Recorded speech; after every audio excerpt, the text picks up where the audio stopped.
which is under the aegis of Ministry of Health and Family Welfare, Government of India. Prior to joining IIT, he was Professor of Population Studies, Jawaharlal Nehru University, New Delhi. He also served as Professor and Head of Population Research Center, Institute for Social and Economic Change, Bengaluru. He holds a postdoctoral training from Harvard University and a PhD from Jawaharlal Nehru University, New Delhi. He works extensively on demographic changes with focus on population and development. He has published widely on demographic transition and demographic dividend in India in reputed national and international journals. He has been a visiting fellow in many prestigious institutes and universities, including the Harvard University, USA, London School of Economics, UK, University of Southampton, UK, University of Groningen, the Netherlands, the International Institute of Applied Systems Analysis, Austria. On a personal note, I fondly remember the constructive suggestions he gave me during my PhD pre-submission seminar in September 2008 at the Center for the Study of Regional Development, Jawaharlal Nehru University, when he was a professor there. Dear sir, with a lot of affection and happiness, I welcome you to the Professor C. SCARIA Memorial Lecture 2022-23. Hearty welcome, sir.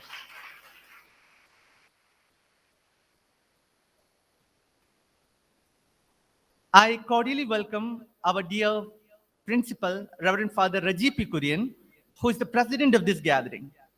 I'm glad to say here that he is a constant source of inspiration for all the initiatives of our department.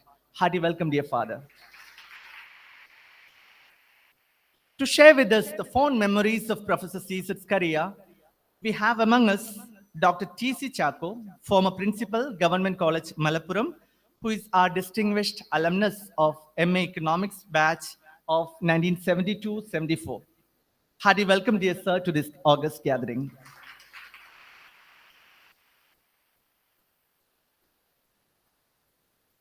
I proudly welcome Ms. Arya Krishnan and Ms. Anjali Elizabeth Joy to this gathering, who are the recipients of Professor C. SCARIA Memorial Awards for toppers in MA Economics program during the last academic year. Hearty welcome, dears.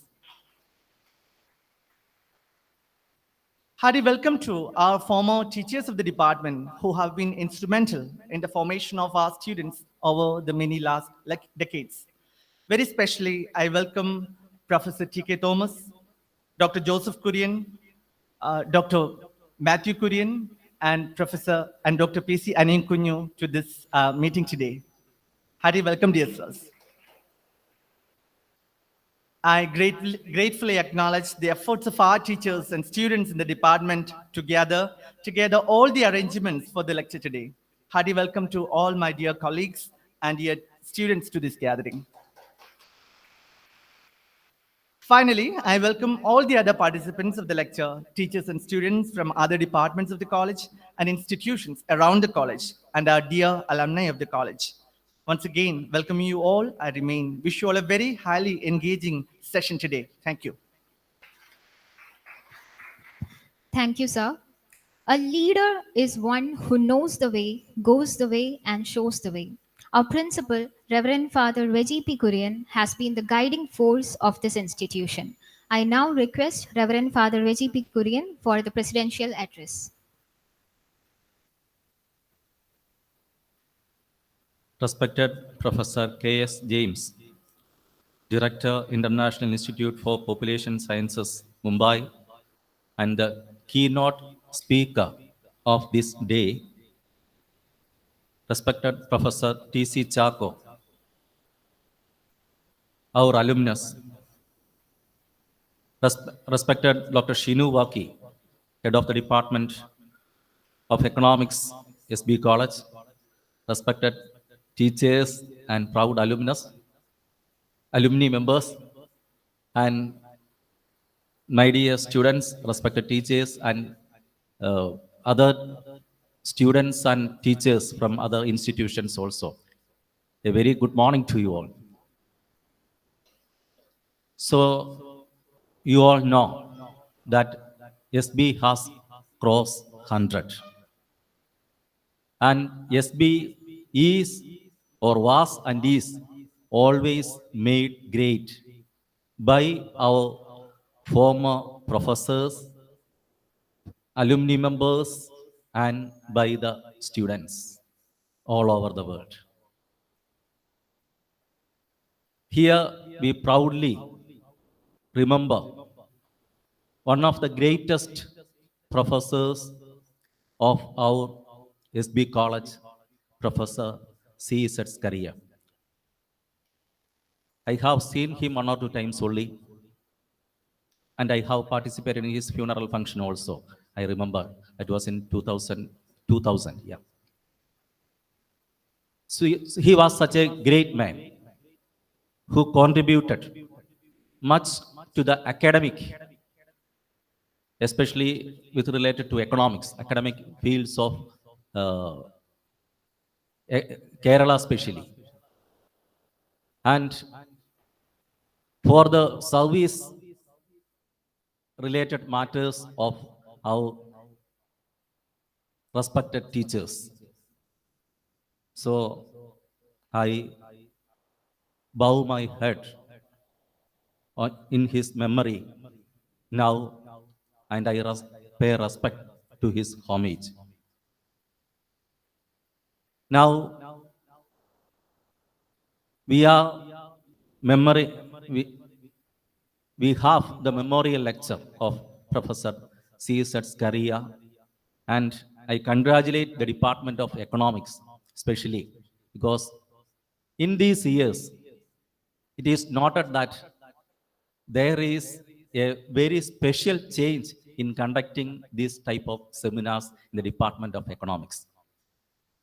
They make it very much academic, and resource persons are from all over India, and sometimes who are working other than outside India also are invited for these lectures. And I am happy that here we have with us Professor K S James, who is a Malayali, of course, but has a the reputation of, but has the reputation of international acclaim. That is the main thing we have today, and we are all eagerly waiting for his lectures now. So I also proudly welcome Professor K S James to this function. And his area is demographic studies. So I think it is an important area where we all have to focus, I think. Because the thing is that now India has become the largest or the highest number of population. And we all have to note that among them, we have the highest number of youth population in the world. You know it. That means we can contribute or we can intervene in the world affairs to a large extent in future. And here, Professor James will lead us to some of the key areas of this number, that means the number of population, and where we can do better. And I hope he will explore or he will ignite your minds with his thoughts on this demographic studies. Also, I fondly remember now only, that means today only, I have seen Professor T.C. Chaco, and he is sharing here his fond memories of Professor C. S. Satkaria. He is here with us. Hearty welcome, sir, and again. Yes, yes. And I hope this will be a fruitful session for all of you, because we have a great person like Professor James here, and I wish all of you to have a fruitful day. All the best. Thank you. Thank you, Father. A gifted teacher, an eloquent orator, an institution builder, and a great visionary, teaching was always a passion for Professor Cheruvalathu Zacharias SCARIA. He was always in the forefront to fight for the rights and dignity of private college teachers in Kerala.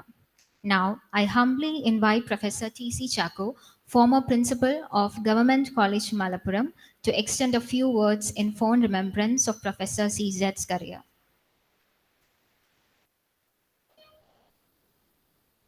ആദരണീയനായ principal father Reji P Kurian, വിശിഷ്ടാതിഥി professor K S James, HOD of economics doctor Shinu Varkey, എൻ്റെ പിൻതലമുറക്കാരായി സാമ്പത്തിക ശാസ്ത്രത്തിൽ ഉന്നത വിജയം നേടിയതിൽ അഭിനന്ദനങ്ങൾ ഏറ്റുവാങ്ങാൻ ഇവിടെ എത്തിച്ചേർന്ന Arya Krishnan, Anjali Elizabeth, program coordinator doctor Anila Skaria, വേദിയിലും സദസ്സിലും ഉള്ള വിശിഷ്ട വ്യക്തികളെ, എൻ്റെ പ്രിയപ്പെട്ട വിദ്യാർത്ഥി സുഹൃത്തുക്കൾ.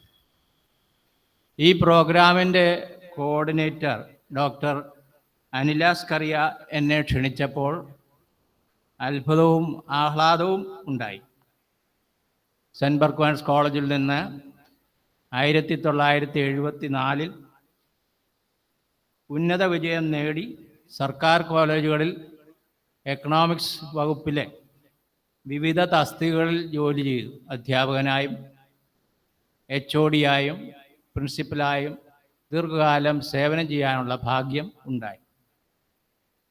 ആ തിരക്കിനിടയിൽ എൻ്റെ മാതൃകലാലയത്തെ ഞാൻ മറന്നുവെന്ന് പറയാം. അതല്പം കുറ്റബോധത്തോടുകൂടി പറയുകയാണ്.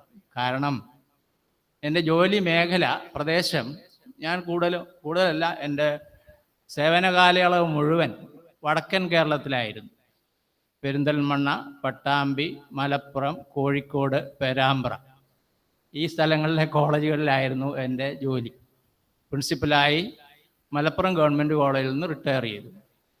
അപ്പം അങ്ങനെ കുടുംബവും അവിടെ സർക്കാർ ഉദ്യോഗത്തിലായിരുന്നു. അപ്പോൾ അവിടെ ഞങ്ങൾ താമസക്കാരായി. അങ്ങനെ അവിടുത്തെ പ്രാരാബ്ദവും അധ്യാപനത്തിൻ്റെതായ ഉത്തരവാദിത്വങ്ങളും പിന്നെ കുടുംബപരമായ പ്രശ്നങ്ങളും ഒക്കെ കാരണം എൻ്റെ മാതൃവിദ്യാലയവുമായിട്ടുള്ള ബന്ധം ദുർബലമായി. അതിൽ ഒത്തിരി കുറ്റബോധമുണ്ട്. ഇപ്പോൾ ഇങ്ങനെ ഒരു അവസരം എൻ്റെ നല്ല അനുഭവങ്ങളെയൊക്കെ തിരിച്ചെടുക്കാനും ജീവിതാനുഭവങ്ങളൊക്കെ ഓർക്കാനും എനിക്ക് ഈ അവസരം ഒരുക്കി തന്ന അനിലയ്ക്ക് പ്രത്യേകം എൻ്റെ നന്ദി. കാരണം എന്നെ ഓർത്തിരുന്നു. എന്നെ കണ്ടുമുട്ടിയത് ഞാനിവിടെ സെൻറ്റിനറി എക്സിബിഷൻ കാണാനായി ഇവിടെ വന്നപ്പോൾ എൻ്റെ വകുപ്പിലെ ഞാൻ പഠിച്ച എൻ്റെ മാതൃവിദ്യാലയത്തിൻ്റെ എൻ്റെ റൂമിലൊക്കെ പോയി ഞാൻ കുറേ നേരം നോക്കി നിന്നു.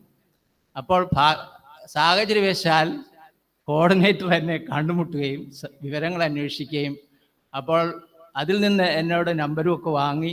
അങ്ങനെയാണ് ഈ അവസരത്തിൽ എനിക്കിവിടെ എത്തിച്ചേരാൻ കഴിഞ്ഞത്. ഒത്തിരി സന്തോഷം ഈ അവസരം എനിക്ക് ഒരുക്കി തന്നത്.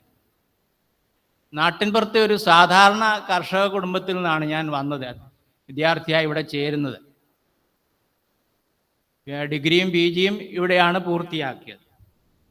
ഇവിടുത്തെ പഠനം പൂർത്തിയാക്കി പുറത്തേക്ക് പോകുമ്പോൾ കേരള യൂണിവേഴ്സിറ്റിയിലെ 1ാം റാങ്കോടുകൂടി പാസ്സാകാൻ കഴിഞ്ഞു എക്കണോമിക്സിൽ. അന്നത്തെ കേരള യൂണിവേഴ്സിറ്റി എന്ന് പറഞ്ഞാൽ തിരുവനന്തപുരം മുതൽ തൃശ്ശൂർ വരെയാണ് അന്നത്തെ കേരള യൂണിവേഴ്സിറ്റി. അപ്പോൾ അത്ര ചെറിയ കാര്യമല്ല അന്നത്തെ എക്കണോമിക്സിൻ്റെ ഒരു ഫസ്റ്റ് റാങ്ക് എന്ന് പറയാം. അപ്പോൾ അത് വ്യക്തിപരമായ നേട്ടത്തെക്കാൾ ഉപരി എൻ്റെ അധ്യാപകരുടെയും എൻ്റെ ഇവിടുത്തെ സൗകര്യങ്ങളും കിട്ടിയ അറിവുകളും ഇവിടുത്തെ അന്നത്തെ ലൈബ്രറി, തിരുവിതാംകൂറിലെ ഏറ്റവും നല്ല സാമ്പത്തിക ശാസ്ത്രത്തിൻ്റെ ലൈബ്രറി ആയിരുന്നു അന്നും ഇന്നുമെന്ന് ഞാൻ വിശ്വസിക്കുന്നു ഇവിടുത്തെ എക്കണോമിക്സ് ലൈബ്രറി. സാധാരണ കുടുംബത്തിൽ നിന്ന് വന്ന എനിക്ക് വലിയ വില കൂടിയ പുസ്തകം കിൻഡർബർഗ് അത് അങ്ങനെയുള്ള വലിയ അക്കിലിയോ ഒക്കെ ഇങ്ങനെയുള്ള വലിയ ഇംഗ്ലീഷ് പുസ്തകങ്ങൾക്ക് അറിയാം വലിയ കോസ്റ്റ്ലിയാണ്. അപ്പോൾ അതൊന്നും നമുക്ക് വാങ്ങാൻ സാമ്പത്തിക ശേഷിയില്ല. അപ്പോൾ ഞാനിവിടെ ലൈബ്രറിയാണ് ആശ്രയിച്ചത്. ലൈബ്രറിയിലെ പരിശ്രമം കൊണ്ട്, ലൈബ്രറിയുടെ ഉപയോഗം കൊണ്ട് മാത്രമാണ്. പിന്നെ പ്രിയപ്പെട്ട അധ്യാപകരുടെ സഹായവും ഉണ്ടായി. അങ്ങനെയാണ് ഉന്നത വിജയം നേടാൻ എനിക്ക് കഴിഞ്ഞത്. ഇതിനെന്നെ പ്രാപ്തനാക്കിയത് സക്കറിയ സാറിൻ്റെ നേതൃത്വത്തിലുള്ള അധ്യാപകരാണ്. സക്കറിയ സാറിൻ്റെ ആ പരിചയവും അനുഭവവും അറിവും എല്ലാം ഞങ്ങൾക്ക് പ്രയോജനപ്പെട്ടു. അതുകൂടാതെ ഈ ഞങ്ങളുടെ കാലയളവിൽ ഞങ്ങളുടെ തൊട്ട് മുമ്പ് പഠിച്ചിരുന്ന വിദ്യാർത്ഥി ഗ്രൂപ്പുകൾ MA എക്കണോമിക്സ് ബാച്ചുകളിലെ വളരെ ഉന്നത വിജയം നേടിയവരുണ്ടായിരുന്നു. അന്ന് ജി മാധവൻ നായർ അന്നത്തെ തൊട്ട് മുമ്പുള്ള ബാച്ചുകളിലാണ് G Madhavan Nair IAS, KS Mani IAS, Sibi Mathew IPS, Mathew Melezhuthu IS. ഇപ്പം ഞങ്ങളുടെ തൊട്ട് മുമ്പുള്ള 2 ബാച്ചുകളിലായിട്ട് പുറത്തു പോയവരാണ് ഇവരൊക്കെ. ഇവരുടെ ഈ ഉന്നത വിജയമൊക്കെ നമുക്ക് വലിയ പ്രചോദനമായി. അപ്പോൾ അതുകൊണ്ടൊക്കെയാണ് പിന്നെ ഇക്കണോമിക്സ് ഡിപ്പാർട്ട്മെൻറ്റിലെ ആ കാലയളവിൽ ഇക്കണോമിക്സ് ഡിപ്പാർട്ട്മെൻറ്റിനോട് മറ്റ് ഡിപ്പാർട്ട്മെൻറ്റുകാർക്ക് അല്പം അസൂയായിരുന്നു. കാരണം ഇത്രയും വലിയ പ്രഗത്ഭരായ വ്യക്തികളെ സൃഷ്ടിച്ചെടുക്കുവാൻ കഴിഞ്ഞതും നല്ല വിജയം നേടിയതും. വകുപ്പ് മേധാവിയായിരുന്ന ബഹുമാനപ്പെട്ട സ്കറിയ സാർ അന്ന് മുമ്പേ നേരത്തെ പറഞ്ഞതുപോലെ വളരെയധികം ഉത്തരവാദിത്തങ്ങൾ ഏറ്റെടുക്കുന്ന ആളാണ്. അതായത് അദ്ദേഹം സിൻഡിക്കേറ്റ് മെമ്പറായിരുന്നു, സെനറ്റ് മെമ്പറായിരുന്നു, അധ്യാപക സംഘടനയുടെ നേതാവായിരുന്നു, അധ്യാപകനായിരുന്നു. അപ്പോൾ ഇതിൻ്റേതായ തിരക്കുകൾ അദ്ദേഹത്തിനുണ്ടായിരുന്നു. എങ്കിലും സാമ്പത്തിക ശാസ്ത്രം, മൈക്രോ എക്കണോമിക്സാണ് അദ്ദേഹം കൂടുതലായി കൈകാര്യം ചെയ്തിരുന്നത്. വളരെ സരസമായി സാമ്പത്തിക ശാസ്ത്രത്തിലെ സൂക്ഷ്മമായ സിദ്ധാന്തങ്ങളൊക്കെ നല്ല ചെറിയ ഉദാഹരണങ്ങൾ, അനുദിന ജീവിതത്തിലെ ഉദാഹരണമൊക്കെ ഉദ്ധരിച്ച് അദ്ദേഹം ഞങ്ങൾക്ക് പറഞ്ഞു തന്നു. അതൊക്കെ ഇപ്പോഴും മനസ്സിൽ നിൽക്കുന്നുണ്ട്. അപ്പോൾ ചില ദിവസങ്ങളിൽ സാറ് സിൻഡിക്കേറ്റ് മീറ്റിങ്ങോ സെനറ്റ് മീറ്റിങ്ങിനോ അല്ലെങ്കിൽ സംഘടനാ പ്രവർത്തനമൊക്കെ പോയി തിരക്കിട്ടായിരിക്കും വരിക. നമുക്കറിയാം, ഒരു അധ്യാപകന് പ്രിപ്പറേഷൻ ഇല്ലെങ്കിൽ ആകെ ഞഞ്ഞാവിഞ്ഞയാകും. ഇത് സാറിനെ സംബന്ധിച്ച് ഞങ്ങൾ എൻജോയ് ചെയ്തത്, സാറ് തിരക്കിട്ട് വരുന്ന ദിവസങ്ങളിൽ അന്നാണ് സാറ് ഷൈൻ ചെയ്യുക. കാരണം അന്ന് വിഷയത്തിൻ്റെ വേലിക്കെട്ട് വിട്ട് മറ്റ് വിഷയങ്ങളിലേക്ക് അദ്ദേഹം കടക്കുകയും നമ്മുടെ പൊതു കാര്യങ്ങളിലേക്ക് കടക്കുകയും ഞങ്ങൾക്ക് പുസ്തകത്തിൽ ലഭിക്കാത്ത പല അറിവുകളും തരുന്നത് അൺപ്രിപ്പയർഡായിട്ട് വരുന്ന ദിവസങ്ങളിലെ ക്ലാസ്സുകളിലായിരുന്നു. അപ്പോൾ അദ്ദേഹത്തിൻ്റെ അധ്യാപന ശൈലി അപ്പോഴാണ് പുറത്തു വരിക ശരിക്കും പൂർണ്ണമായിട്ടും. അങ്ങനെ പിന്നീട് ഞാൻ അധ്യാപകനായി തീർന്നപ്പോൾ അറിഞ്ഞോ അറിയാതെയോ അദ്ദേഹത്തിൻ്റെ ശൈലിയൊക്കെ ഇങ്ങനെ അനുകരിച്ചിട്ടുണ്ട്. പിന്നീട് ഈ കാലയളവിൽ ഞങ്ങളിവിടെ പഠിച്ചിരുന്ന കാലയളവിലാണ് ഈ സ്വകാര്യ കോളേജ് അധ്യാപകർക്ക് സർക്കാർ ശമ്പളം കൊടുത്തിരുന്നില്ല, പ്രൈവറ്റ് കോളേജുകാർ നേരിട്ട് ശമ്പളം കൊടുക്കുകയാണ്. അപ്പോൾ സ്വകാര്യ കോളേജ് അധ്യാപകർക്കും സർക്കാർ കോളേജ് അധ്യാപകർക്കും ഒരേ നിരക്കിൽ ശമ്പളം വേണം എന്നാവശ്യപ്പെട്ട് വലിയ സമരങ്ങളൊക്കെ നടന്ന സമയമാണ്. അപ്പോൾ സാറ് അധ്യാപക സംഘടനയുടെ നേതാവായിരുന്നു. അപ്പോൾ സ്കറിയ സാർ അതിൻ്റെ മുൻപന്തിലുണ്ടായിരുന്നു.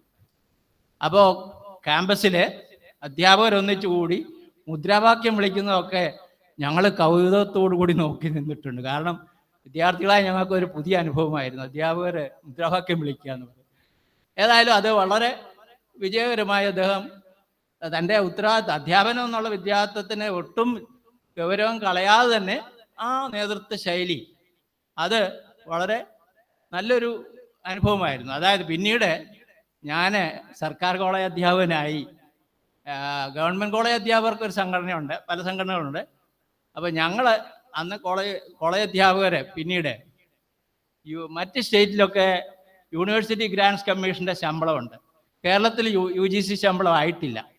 അപ്പോൾ ഞങ്ങൾ നമ്മൾ ആവശ്യം തുടങ്ങി, കേരളത്തിലും മറ്റ് സ്റ്റേറ്റിലെ പോലെ കോളേജ് അധ്യാപകർക്ക് ശമ്പളം തരണം എന്ന് പറഞ്ഞ് പ്രക്ഷോഭം നടത്തുകയും അതിൻ്റെ നേതൃത്വത്തിൽ ഞാനും ഉണ്ടായിരുന്നു. അപ്പോൾ ഞാൻ സ്കറിയ സാറായി കാമ്പസിൽ നിന്ന് വിളിച്ച മുദ്രാവാക്യമൊക്കെ ഓർക്കട്ടെ.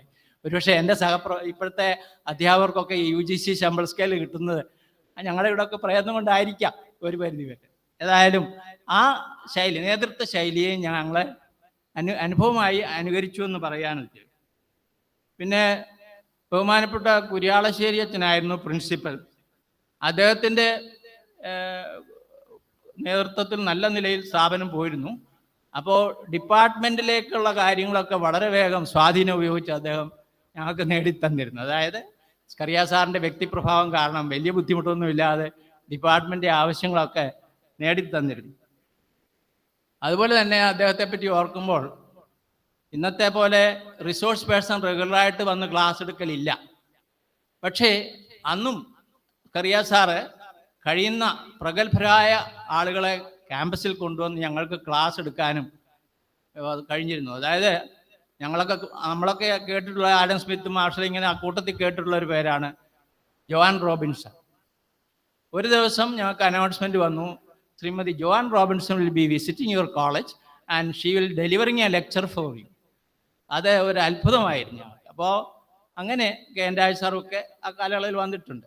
അപ്പോൾ പ്രഗത്ഭരായ സാമ്പത്തിക ശാസ്ത്രജ്ഞരെ നമ്മുടെ ക്യാമ്പസിലേക്ക് കൊണ്ടുവരികയും അവരുമായി നമുക്ക് ഇൻ്റർഫേസ് ഒരു അഭിമുഖത്തിനുള്ള സൗകര്യം ഒരുക്കുകയും ചെയ്തതൊക്കെ വലിയൊരു അനുഭവമാണ്. നിങ്ങൾക്ക് വിദ്യാർത്ഥികളായ നിങ്ങൾക്ക് ഇപ്പോൾ ജെയിംസ് സാറിനെ നിങ്ങൾക്ക് അഭിമുഖം കിട്ടുന്ന റിസോഴ്സ് പേഴ്സണൽ കിട്ടുന്നത് പോലെ തന്നെ ഞങ്ങളും അക്കാലത്ത് ഒത്തിരി സന്തോഷം വിളിച്ചിരുന്നു.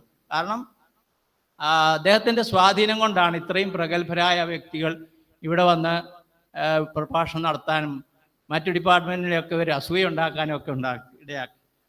അപ്പോൾ ഇത് വലിയൊരു നേട്ടമായിട്ട് ഞാൻ കണക്കാക്കുന്നു. പിന്നീട് സെൻറ്റ് മെർക്കോൺസ് കോളേജ് ഇക്കണോമിക്സ് ഡിപ്പാർട്ട്മെൻറ്റിൻ്റെ ചരിത്രത്തിലെ അങ്ങനെ പറഞ്ഞാൽ ഈ ഇക്കണോമിക്സ് ഡിപ്പാർട്ട്മെൻറ്റ് സുവർണകാലമായിരുന്നു സക്കറിയ സാറിൻ്റെ കാലയളവ്. ഇപ്പോൾ സുവർണകാലം അല്ല എന്നല്ല, ഇപ്പോഴും സുവർണകാലം തന്നെ. അപ്പോൾ ഏറ്റവും അഭിമാനകരമായൊരു കാലഘട്ടം. അന്നത്തെ ഗുരുക്കന്മാരായിരുന്ന അന്തരിച്ച പൗവത്തിൽ പിതാവ് ഞങ്ങൾക്ക് അധ്യാപകനായിരുന്നു.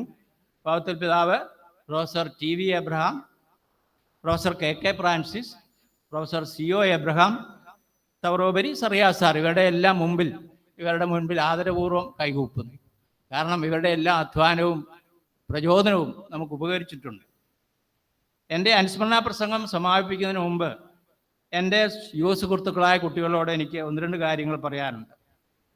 നമ്മുടെ വിദ്യാസമ്പന്നരായ യുവജനത മുഴുവൻ ഇപ്പോഴൊരു ട്രെൻഡിലാണ്. ഇപ്പോൾ സാറ് ഞാൻ ഞങ്ങളെ ഓഫീസിലിരുന്ന് സംസാരിച്ചപ്പോൾ ബഹുമാനപ്പെട്ട പ്രിൻസിപ്പൽ അച്ഛൻ പറഞ്ഞു, migration of youth from India to other countries, Kerala to other states and other countries.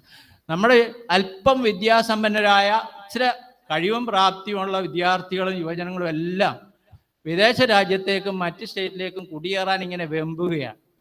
അത് വലിയൊരു അപകട ട്രെൻഡാണ്. ഒരുപക്ഷെ അവരെ കുറ്റം പറയാൻ പറ്റില്ല. ഇവിടുത്തെ അമിതമായ രാഷ്ട്രീയവൽക്കരണവും ജോലി സാധ്യത കുറവും വ്യക്തിവികസനത്തിലുള്ള തടസ്സങ്ങളും ഒക്കെ ആവാം. എന്നിരുന്നാലും ഈ പ്രതിബന്ധങ്ങളെ നിങ്ങൾ തരണം ചെയ്ത് ഇവിടെ തന്നെ നിങ്ങളുടെ കഴിവുകൾ നമ്മുടെ സമൂഹത്തിൻ്റെ തന്നെ നന്മയ്ക്കായി വിനിയോഗിക്കണമെന്ന് എനിക്കൊരു അഭ്യർത്ഥനയുണ്ട്. കാരണം കഠിന പരിശ്രമത്തിലൂടെ ഇവിടെ നമുക്ക് നേടാൻ കഴിയാത്ത ഒന്നുമില്ല. ഞാൻ എൻ്റെ ഉദാഹരണം തന്നെ പറയാം. ഞാൻ വളരെ സാധാരണ ഒരു കുടുംബത്തിൽ നിന്ന് വന്ന് ഈ സ്ഥാപനത്തിൻ്റെ അവസരങ്ങൾ ഉപയോഗിച്ച് കഠിനാധ്വാനം ഏതാണ്ട് 14 മണിക്കൂർ വരെ ഞാൻ വായനയും ലൈബ്രറിയും ഒക്കെ ആയിട്ടിരുന്നിട്ടുണ്ടാകും. അങ്ങനെ പരിശ്രമത്തിൽ കൂടി മാത്രമാണ് നമുക്ക് നേടാൻ കഴിയുക. അപ്പോൾ അതിന് അന്യരാജ്യത്ത് പോകണമെന്നില്ല, ഇവിടെ ധാരാളം അവസരങ്ങളുണ്ട്. പക്ഷേ നമ്മൾ കണ്ടറിഞ്ഞ് വിനിയോഗിക്കണമെന്ന് മാത്രം. അപ്പോൾ എൻ്റെ യുവ സുഹൃത്തുക്കളോടുള്ള ഒരേ ഒരു അഭ്യർത്ഥന, നമ്മുടെ സമൂഹത്തിൻ്റെ നന്മയ്ക്കായി, നമ്മുടെ കൂട്ടുകാരുടെയും നമ്മുടെ സഹജീവികളുടെയും ഉയർച്ചയ്ക്കായി നമ്മുടെ കഴിവുകൾ കഴിയുന്ന ഉപയോഗിക്കണം. കൂട്ടത്തിൽ നമ്മുടെ വ്യക്തിത്വ പ്രശ്നം ആകാം. അപ്പോൾ വിദേശ രാജ്യത്തേക്ക് പറക്കാനുള്ള അമിതമായ ആവേശം ഒന്ന് പുനരാലോചിക്കണമെന്ന് ഈ അവസരത്തിൽ ഓർപ്പിക്കുകയാണ്. ഏതായാലും എൻ്റെ ഗുരുക്കന്മാരുടെ സ്മരണയ്ക്ക് അവസരമൊരുക്കി തന്ന ഈ കോളേജിൻ്റെ അധികാരികൾക്കും എക്കണോമിക്സ് ഡിപ്പാർട്ട്മെൻറ്റിലെ അധ്യാപകർക്കും വിദ്യാർത്ഥികൾക്കും ഒരിക്കൽ കൂടി നന്ദി അറിയിക്കുന്നു. ഇന്നിവിടെ ഉന്നത വിജയം നേടി ആദരിക്കപ്പെടുന്ന ആര്യ കൃഷ്ണനും അജ്ഞലി എലിസബത്തിനും ശോഭനമായ ഭാവി ആശംസിക്കുന്നു. രാഷ്ട്രീയമായും സാമൂഹികമായും മറ്റുമുള്ള വൈരുദ്ധ്യങ്ങൾ വിഭാഗീയതയൊക്കെ ഉള്ള ഈ സമൂഹത്തിൽ നല്ല സ്നേഹത്തിൻ്റെ, സൗഹൃദത്തിൻ്റെയും പ്രചോദനത്തിൻ്റെയും വ്യക്തികളായി മാറട്ടെ എൻ്റെ പ്രിയപ്പെട്ട വിദ്യാർത്ഥികളെന്ന് ആശംസിക്കുന്നു.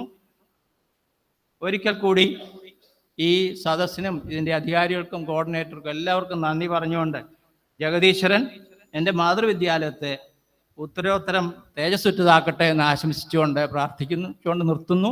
Thank you all. Thank you, sir, for sharing those fond and inspiring memories of Professor C S SCARIA with us.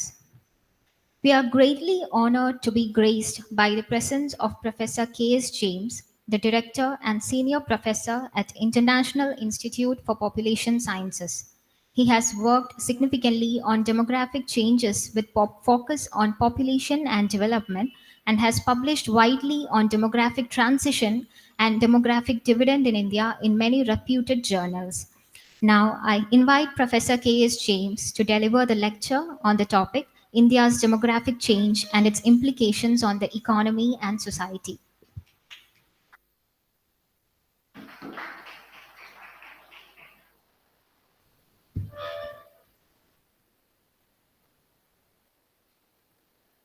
The principal of this college, Reverend Father P. Kurian, alumnus and the former principal of Government College, Malappuram, Dr. Shinu Varki, the head of the department, distinguished invitees, and my dear students. Now, I consider it is an honor to deliver Caesar SCARIA Memorial Lecture at this prestigious SB College, Changanasheri. In my childhood, I always was even keenly thinking whether I can get an admission in this college. Although I got perhaps a competitor at that time, the St. Thomas College, Pala. So I think both these colleges were perhaps at the Mahatma Gandhi University is well known for the discipline of economics at that time. I was a student of CDS, Center for Development Studies, 30 years back. Then a name which always come from the college was SCARIA's name, because I think most of our teachers, whether it is Professor Raj, Professor Isgulati, all of them were very good friend of SCARIA, Professor SCARIA, and as well as, many often he visits there. There has been deep interaction between Professor SCARIA and the CDS. So I'm really honored to be delivering a lecture in memory of Professor SCARIA, who is an illustrious scholar and wide contribution to the field of economics, and a celebrated teacher, as well as a public figure, perhaps, in this part of the state. Let me also congratulate the college, because it's a centenary year. I understand it's close, centenary is over, and then I think it's a remarkable achievement for the history of a college to celebrate 100 years. I think that really tells the scholarship this illustrious institution has delivered over this 100 years time, as well as the prestige the college actually gets all over the country, as well as even across the world. You can say many alumnus of this college is there in all parts of the world. I'm actually delivering a lecture on the demographic changes. People can really ask the question, why actually on demographic changes? There's no question. It is my field. That is definitely one of the reasons. But at the same time, I think it is very, very important to note that, we are actually living in a very critical juncture of this country. I think Father P. Kurian has already mentioned we have the largest population size, but size is only a matter of a count. That's only a number, but number is not the real question. That number has significant effect, both on our economy, both on our society, both on the way in which we live, way in which we understand the society. These are all actually needs a remarkable changes. That's why many people say now, because of the population changes, many theories which you study in the classical way became also many times unimportant, or became actually redefined. Primarily because I think the changes which we see, not only in demography, but even in economics, because people say never in the history of the world people have lived in such a living standard. And never in the history of the world, no one has achieved a life expectancy of around 80 and 90, and which is again increasing. It is not stopping. People thought that, it might stop. And when you became almost older, in my age or something like 60, I think you are expected to live around 100 years, or maybe even more. We don't know, because many countries of the world, the life expectancy is simply increasing. And everyone stopped. There's a cap to life expectancy. That is also the society saying, no, there can be, we don't know how far it will go. And the economic living standard is unremarkable. It is the people living, no one would have imagined 100 years back people can live such a luxurious life as you all lives. I think it was unimaginable in 100 years back. I think we are, especially we are, because since all of us are living in this world, we don't really realize it. But if you really ask a 100-year-old person, if you, I know, a great grandfather lives, you will really understand. Ask him how they lived, what was the style they adopted. Then you would see what kind of remarkable changes are happening in this society. And that is also true in demography. The changes which is happening in demography is something remarkable, because we always, in the I don't know, you might have studied this demographic transition theory. I don't know, maybe in the degree as well as the postgraduate level, you might study. You would always see what we see is like I think I will show you. Can you just change the slides then? Yeah, you can do. Yeah, next one, please. Yeah, this is what is really happened in this world. If you really see the thousands and thousands of the centuries, if you really look at, the population has never even touched 1 billion. Okay, it was always the question was that there is no people in this world. There is a large amount of natural resources. The large amount of land was there in this world. But there was no population, because population was simply the birth rate and death rate was almost same, because so many people were born, but there's almost same number of people were dying every time. So the death was almost, it was so uncertain a life. If you are born, you are not very sure whether you will be surviving. It's a scary life in the past. You can imagine. But now if you are born, you don't really think of your death. I will die, I know, but it is several decades later. None of you really bothered about that. You know that your life is almost ensured for you. You are really not bothered about that aspect. We know that hospital facility is there. If there are even problems are there, even if you get the worst of your disease, you know that there is a cure for it. So we don't really bother. It's only happened from 1800 onwards. Even the population start increasing. So only last 200 years, you can really see the population started increasing from 1 billion. Now we became 2, and then 3 and 4, and now it has become 8 billion.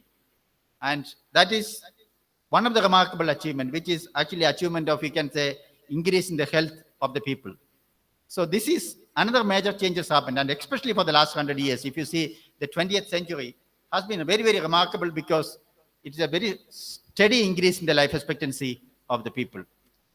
So next, please. So what is that, but then we can ask a question, because since I am primarily addressing an economics students, they can ask a question, what is this significant? Is it population that's important? If you really look at your theories, you say scant attention is paid to the population. You'll always see population is mentioned maybe as a capital labor ratio. If you really see many of the development theories, what is that you study? You study a capital labor ratio. It's a labor is there, but labor is unimportant, because the importance is for capital. You say that, your country is poor because there is no capital for you. So increase the capital is the best way to address the labor issues and also the productivity issues, and everything was there. So scant attention is paid to how actually population can influence development. Now, there are literature in this, not that there are no studies on this, but not in the mainstream development theories. It was not really emphasized.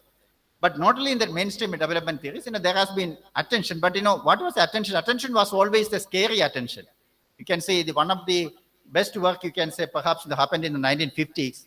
Why, I don't know whether you study that. It is one of the very scholarly study by Ansley Cole and others, which has studied whether that population has an effect on the development or economic growth of this country. In 1956 or something, they've taken India and Mexico as an example and then studied.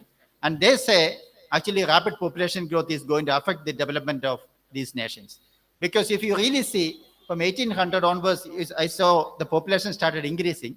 And in 20th century, last century, it was a rapid increase in population. So naturally, everyone was scared, because, there are several books has come up. That was another very, you can say, a books which is widely read is one, I don't remember his name. The title of the book was Population Bomb. It was in 1967 or something. It's a very widely read book.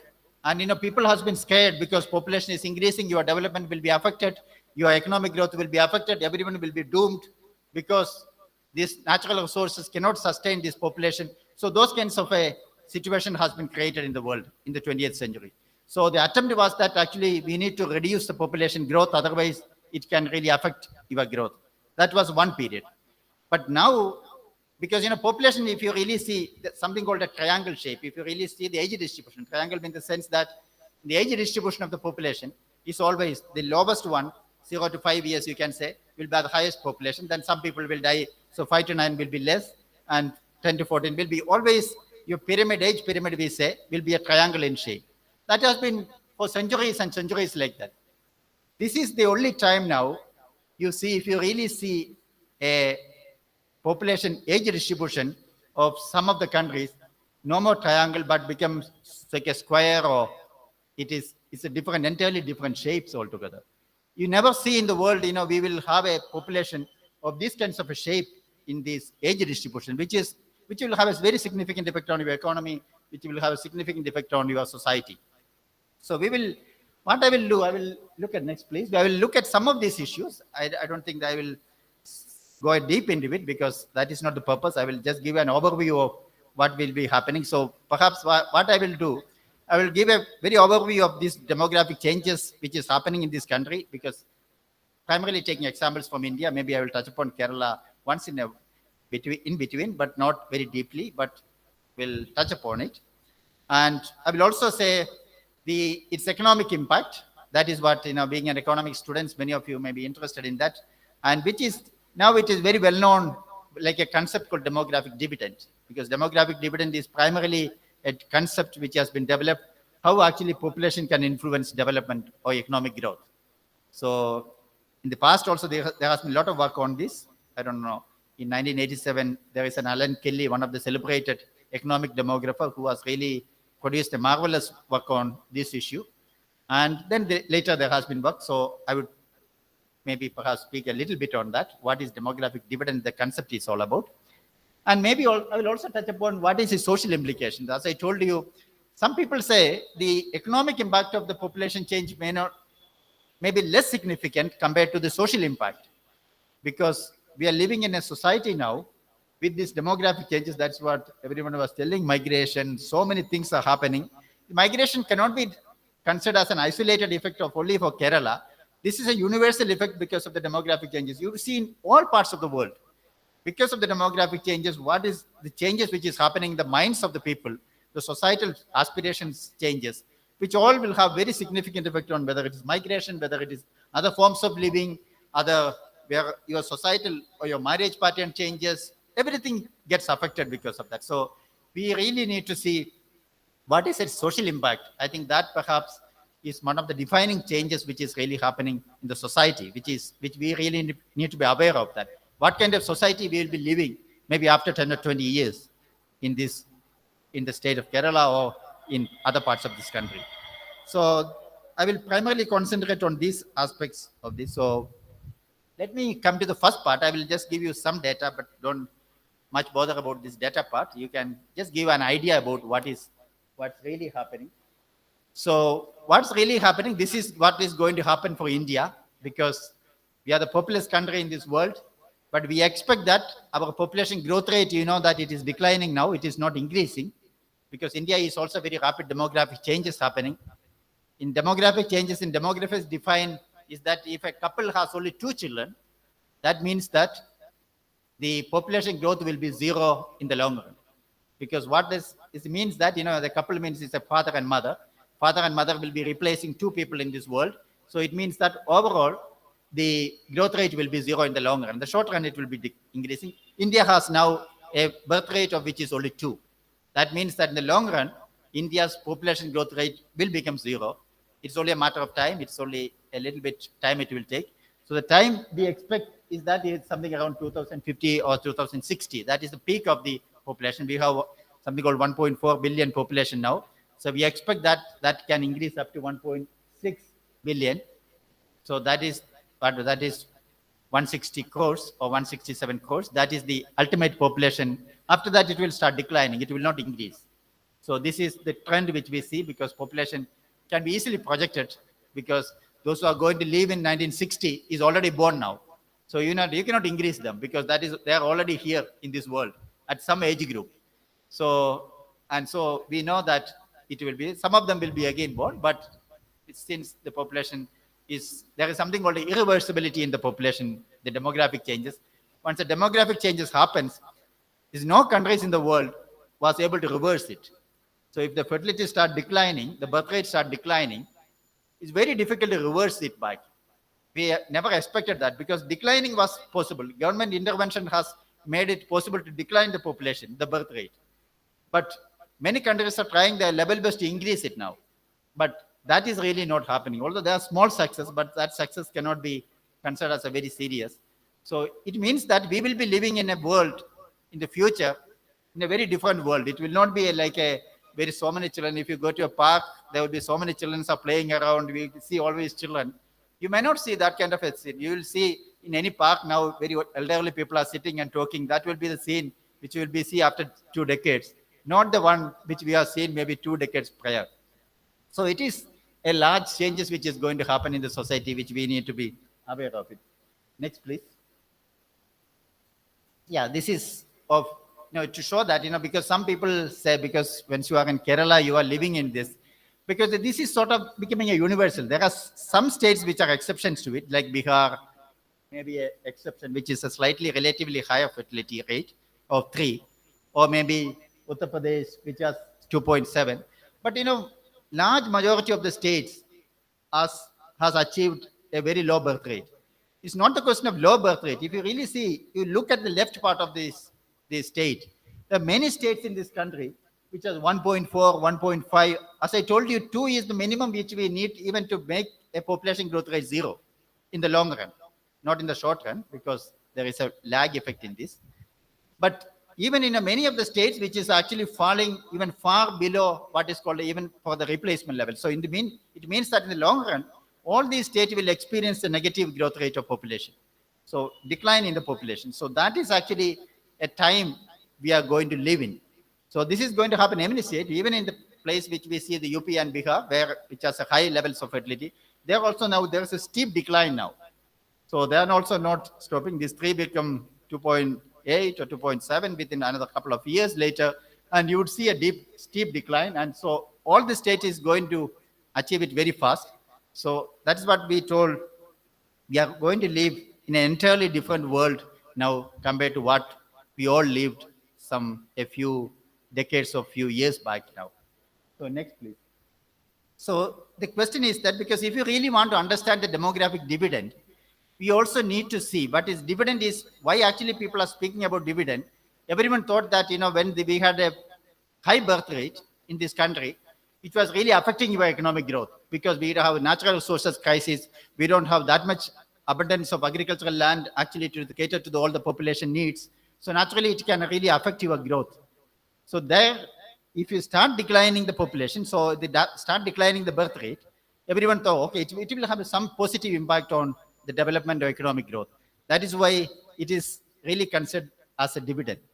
So I think if you really want to understand, we also need to understand how actually these demographic changes has happened in this country. So that is very, very critical. That is where actually we deviate from all other countries of the world. That is why we have perhaps even our dividend is being debated, whether we really, if you ask a common man, what is demographic dividend, people will say, no, it's a very useless concept, because we'll say, what is that? We are educated, we are unemployed, we are not able to get a job. Or what is dividend in it? There is telling that, celebrating that we have a high youth population, itself doesn't mean anything unless you get a productive employment, unless you get a productive, the way in which you are able to contribute to the society and economy. If you are not able to do that, what is dividend in it? You are educated, we are unemployed. So that is why you also need to really understand what is this concept of dividend is all about. Next, please.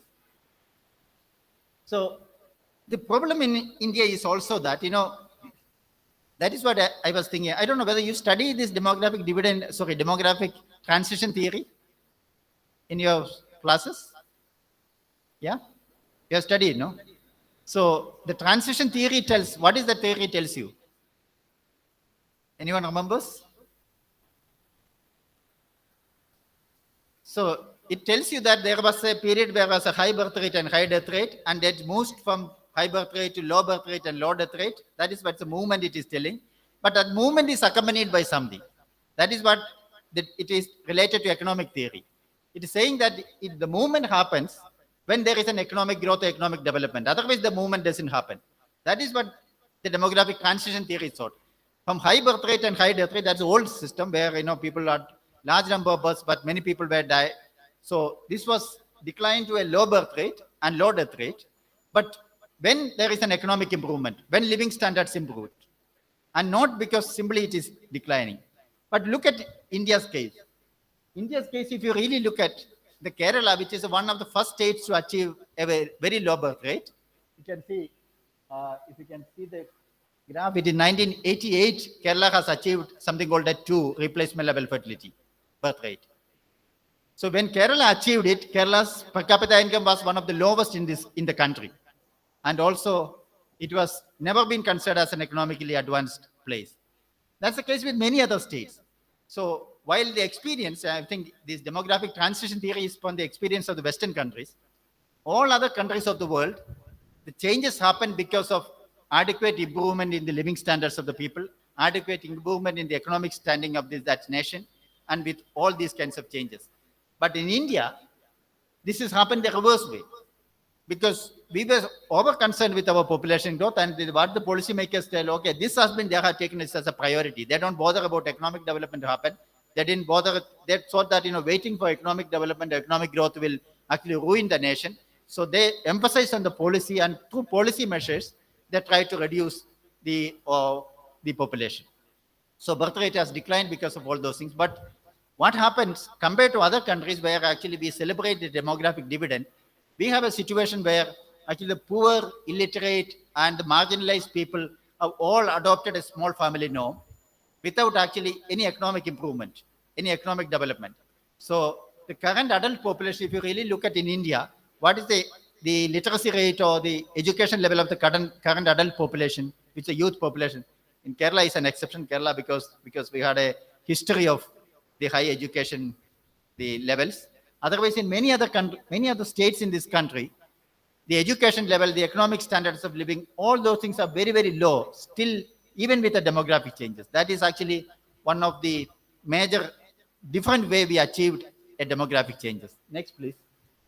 So this is also true, even if you look at infant mortality rate or any other indicators, if you really look at, we always see India is an exception. India's emphasis was on actually making sure that all couples or the families adopt a small family norm, irrespective of whether have a low poor living standards, irrespective of whether have a very high mortality rate, high infant mortality rate. None of these factors mattered. So government emphasized, because of all the investment, if you really see last 50 years, much of the investment in the country has gone to the family welfare programs, primarily with the only motive that we need to really reduce the population size. That was really the motive. Not that everything was bad, but the reason is that we have achieved something without actually very adequate really change in the living standards or adequate change in the economic development of the people. So what happens now? We have a very high youth population in this country. We celebrate that we have, if you really look at, next please. Next. Yeah, this is also a classical example which we always show. This is actually the birth rate or the fertility rate, which we say, of the illiterate women in this country. In many states in this country, the illiterate women has a very, very low fertility. No other countries of the world could achieve this. All other countries of the world achieved when the literacy rate improved, when the educational levels of the women improved, then the birth rate has come down. But India, even that didn't matter. Whether even if you are illiterate, in many of the states, the illiterate fertility was very, very low. So it means that we had achieved something with a very, very different routes, not these classical routes which we study in the demographic transition theory. The demographic transition theory thought that this is not possible at all, because people will adopt small family norm when there is a living standard improvement, when there is a modernization, when there is an urbanization. You have all studied that. What are the characteristics they thought was essential to reduce the birth rate? So without that, we were able to achieve this. It's an achievement, but at the same time, we are in a conundrum now, because we really don't know how will you achieve the demographic dividend, because dividend was primarily because when you have high education level, when you have high economy progress, when you have modernization, when you have urbanization, when the birth rate declines, so naturally everyone is educated, everyone is ready to get into the labor market, everyone is skilled manpower. So you could really get the benefits of a demographic dividend. But we perhaps don't have that, or what is that? We don't have that advantage, because the demographic dividend we are going to look at through these kinds of figures, because we have high illiteracy rate in many states of this country, very poor economic backing, a poor modernization aspects, a poor urbanization. All these are really going to affect our demographic dividend. That is really the problem with our demographic dividend, because the way in which we achieved it is also different. Because of that, not only in the demographic dividend, in all other aspects, we would see a completely different kind of a scenario in the case of India, or even in the case of Kerala. In many aspects, we will see something different. That is why we always complain. Every students go out, not only because of that, the opportunities here is less. That is one aspect, because demographic changes also changes your attitude. So which is also another aspect. All these really affect the way in which we really think about the demographic dividend. Next, please. So what next, please? So what is it is really implied? So this is what we really now look at. The entire economists are now really discussing about this demographic dividend. So, but they discuss it in two other ways. Everyone thinks that, we have made all the attempts, because the entire government attempts to reduce the fertility or reduce the birth rate, only because they were telling that, this is good for you.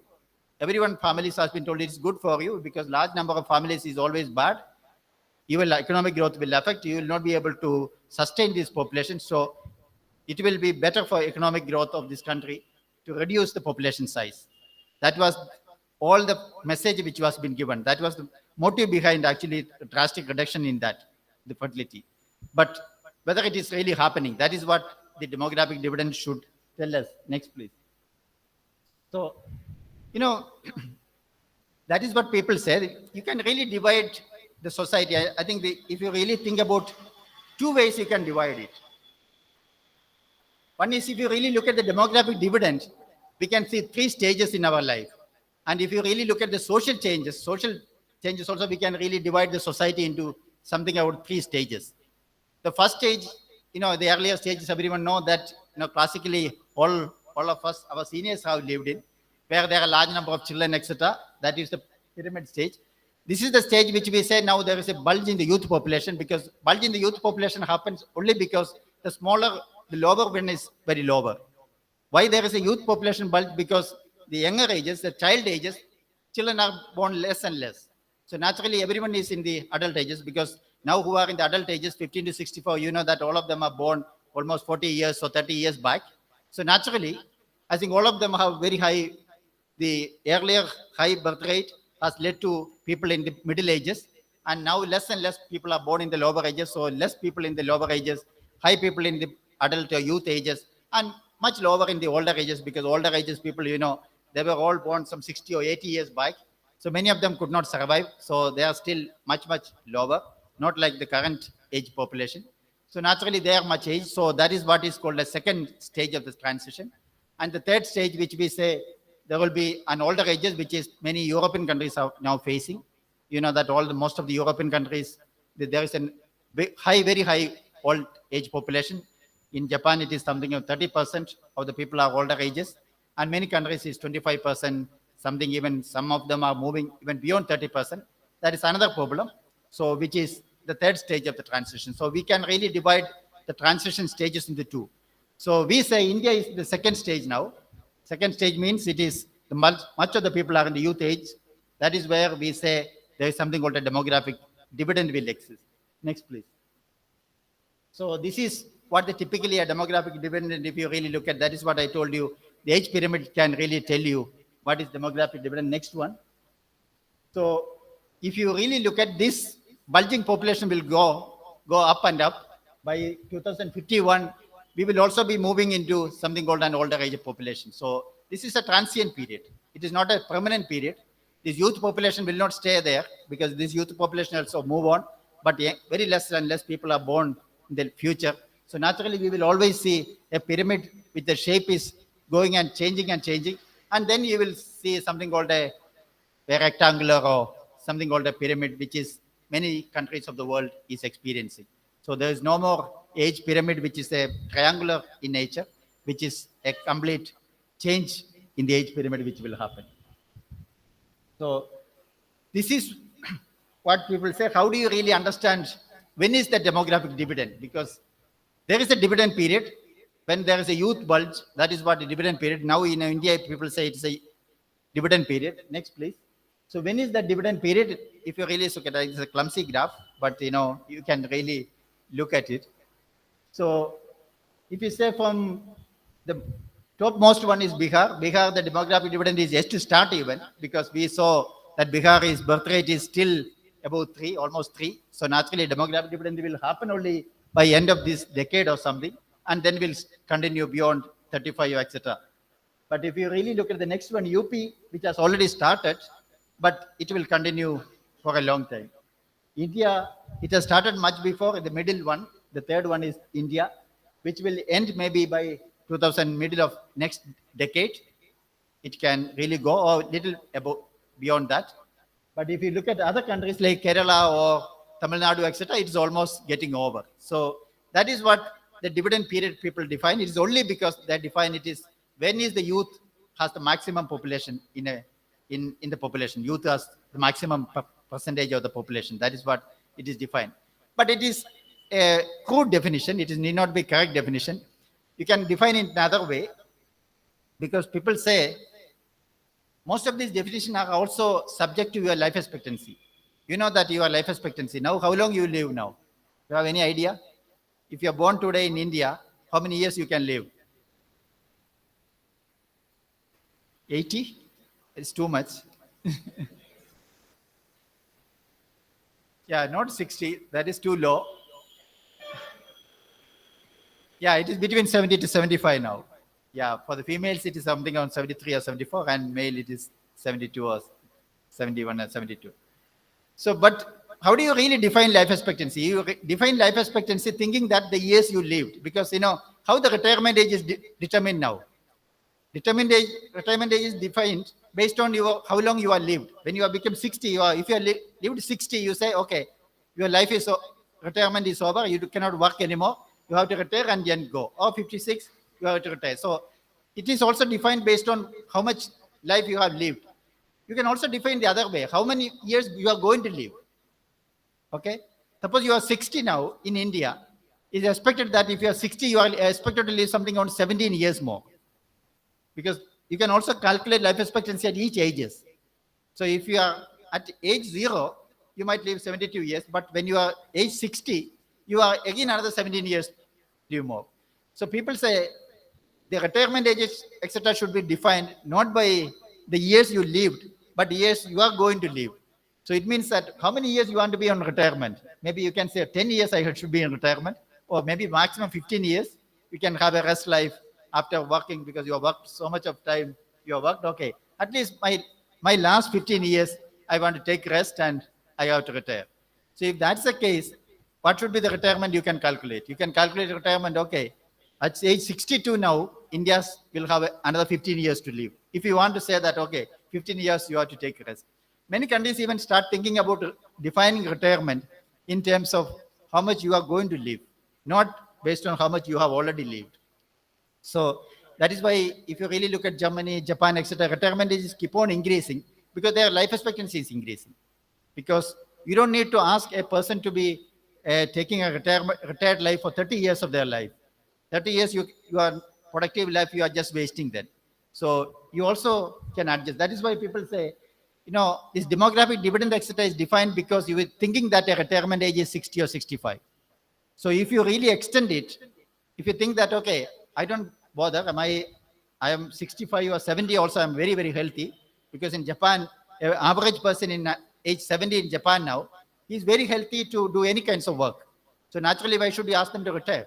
So if you extend it, then, your demographic dividend concept and period, etc., will be entirely different from what you conventionally think. So you can really think in a very innovative way, how do you really address this older age population as well as the younger age population. Next, please.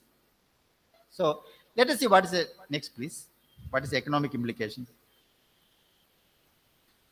Yeah. that is what I told you. The people, actually, there is a critique of a demographic dividend here because of the two reasons. One is that, we have an unskilled population, illiterate population, unskilled.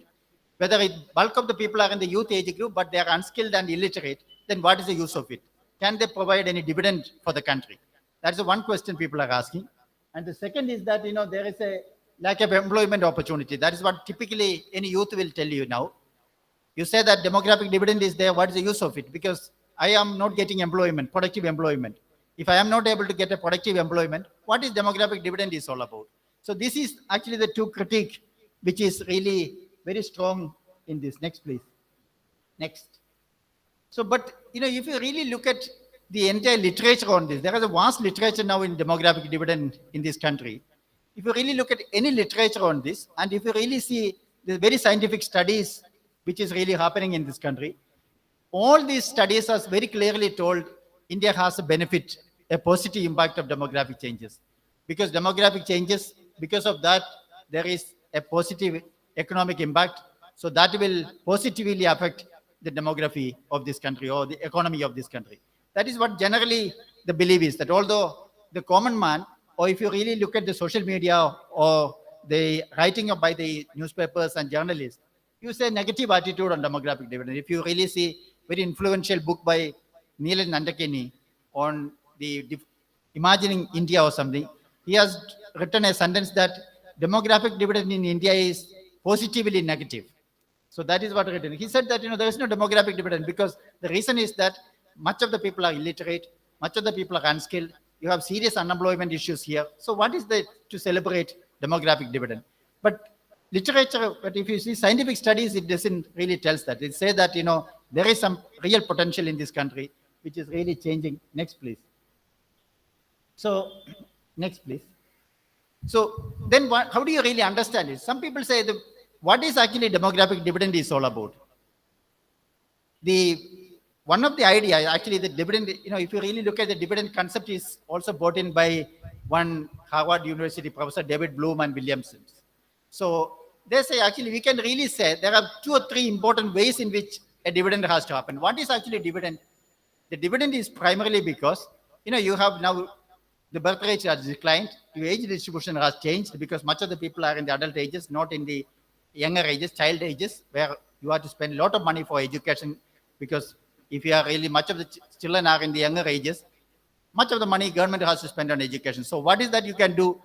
You can really rework on that. One possibility is that actually the women will be in the workforce if there is a change in the birth rate. Because earlier women were spending much of their time for childbearing and child rearing. So naturally they have the time. All of them can be in the workforce now. So that can really enhance your economic development. The second way is they say, okay, once you have less number of children, what is really happen? The parents can save more. Otherwise, they were spending much of their money for their education, for their healthcare needs, because there are smaller children. If large number of children they have, 5 or 6 or 7 children, naturally they have to spend a lot of money for their education. The school education is very expensive. So naturally no saving is possible. Now parents can save money. So that saving is always better for investment. Saving is better for the economic growth. That is what another argument is that. The third argument is that there can be reallocation of resources, because earlier the government also spending much of their money for the health and education of children. So now they don't need to spend that. They can divert it to a better job, where the employment opportunity can be created. All those things. There are 3 or 4 ways they say, okay, we can actually achieve this demographic dividend. But whether actually, the question is that whether that is possible. Next, please. So I'm sure you will be studying the saving. There are a lot of theories also in the saving behavior of the people, why actually people save. If you really ask a question, who saves more? The parents with a less number of children or parents with a more number of children? What is your idea? Who will be saving more? Suppose a family, I have 3 children, another family with 5 children. Which parents will be saving more? Yeah? Or just think of the extreme. There's a parents with only 1 child, a parents with 5 child. Who will save more? 5 child? One child, are you sure? You can look at your parents, who will be saving more.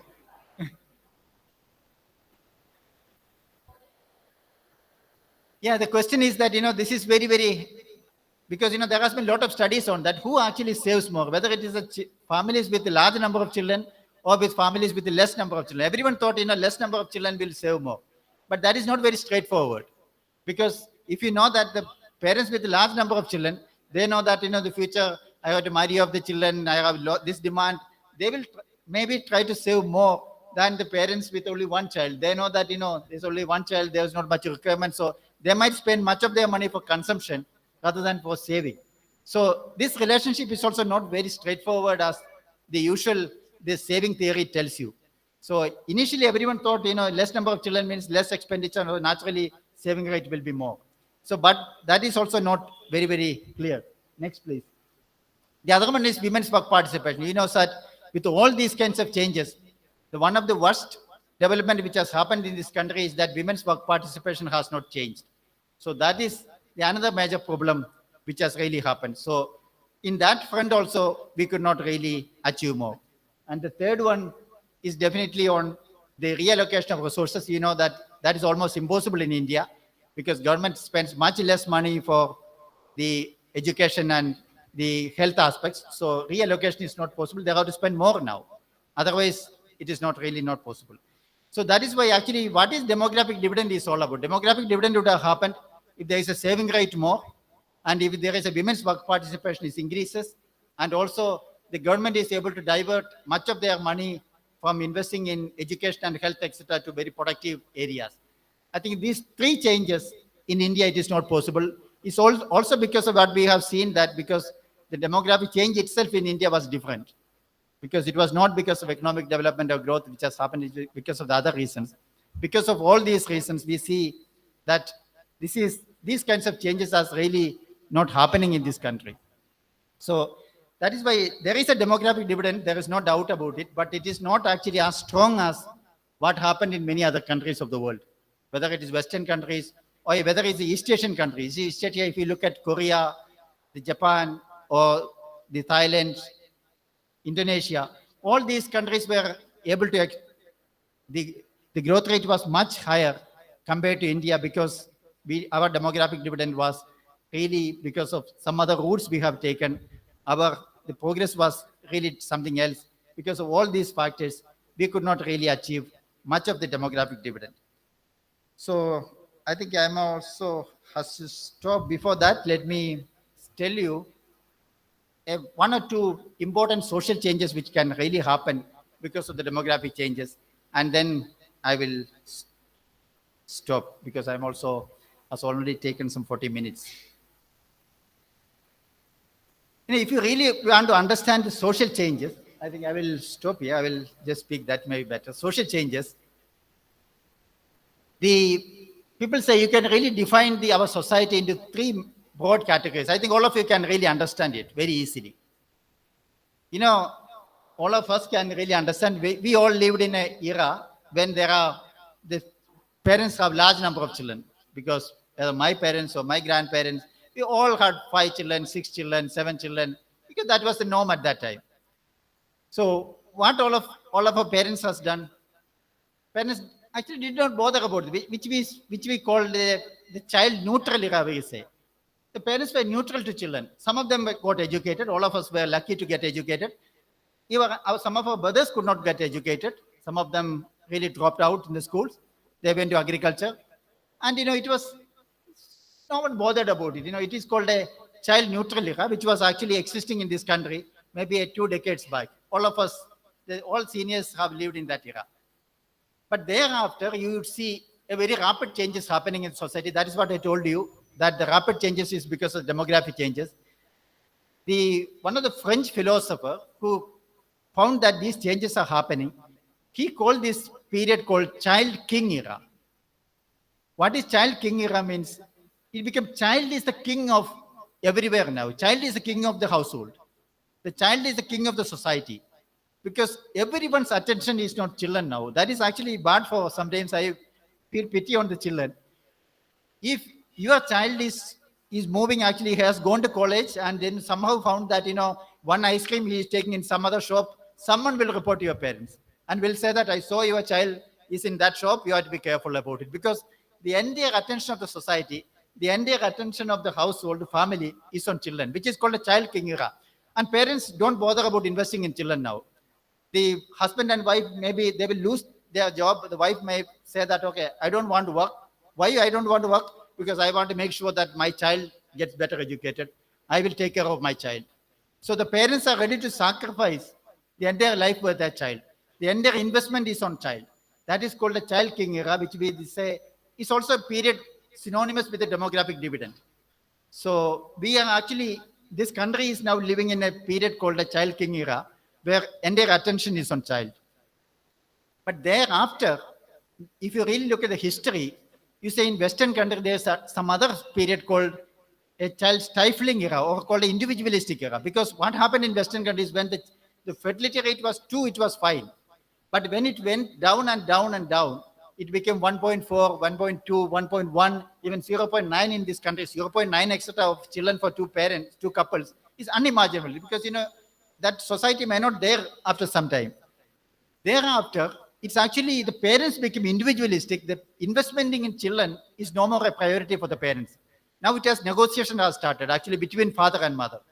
Whether I am going for a job, you have to take care of my child for 2 hours. I will come back and take care of my another 2 hours. So the Western countries, if you look at, you see, the child became a matter of negotiations now. It is not the period where child king era, the parents and both the parents were actually spending all their time, money, everything for the children. Now you would see individualism is emerging and the society is becoming too much individualistic, and the child became a matter of negotiation rather than a child became a matter of investment. So this is called the third stages of the transition.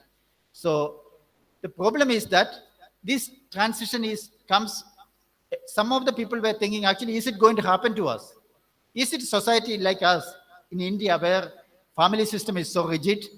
Everyone is thought that, the family is the cornerstone of everything. Is it going to happen? What has happened in that society? The marriage rate has declined. Whether the question is that whether you are married or not married, it's become a part of negotiation. Most people don't get married. If you really see some of the Western countries, 40% of the men and women don't get married at all. And even if you get married, the next question is that whether to have a child or not to have a child.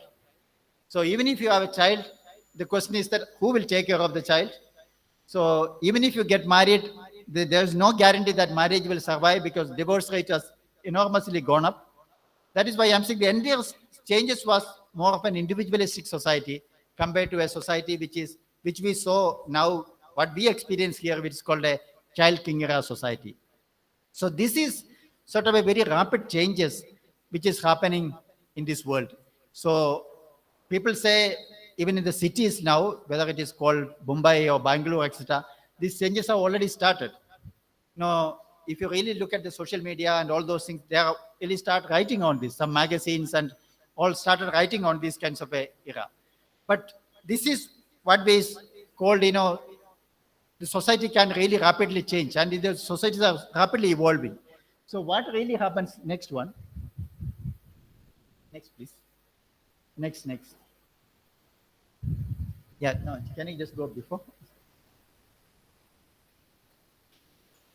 Yeah, before. Yeah, if you really see, this is what the question is. You can look at 29. What is the 29 percentage mean? It means 29% of the parents here does not live with their children now. It means that they might have gone for education, they might have gone outside, but 29% of the parents in Kerala now are living alone. They don't have the children because one of the major changes also happening because of the demographic changes is that the aspiration of the parents on children is rapidly increasing.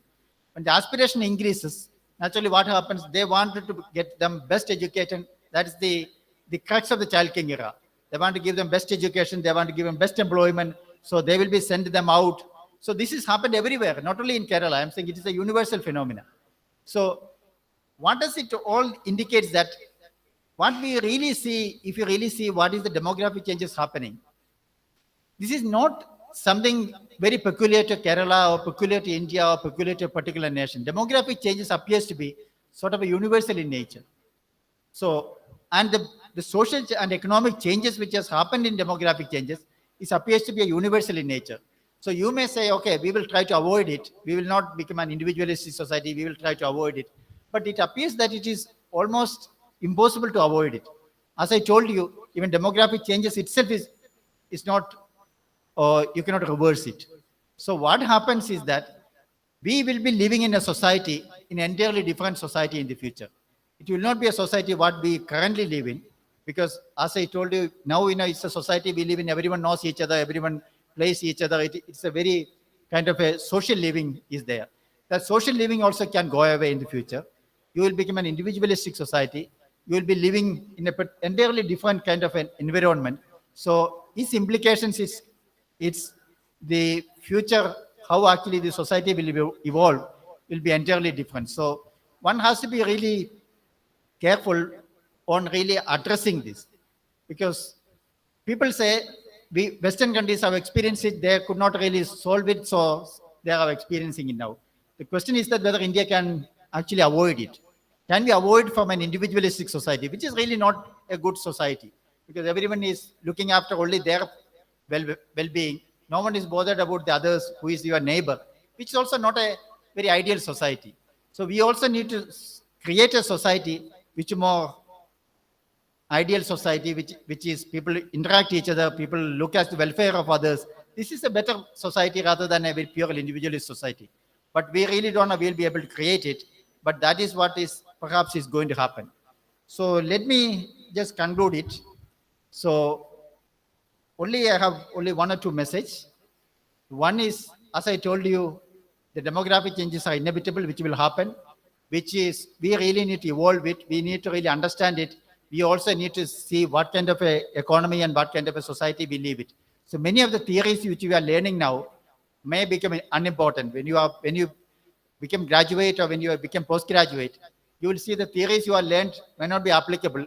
The theories you are learned may not be even teaching in a classrooms, because the theories are also fast evolving now because of all these societal changes.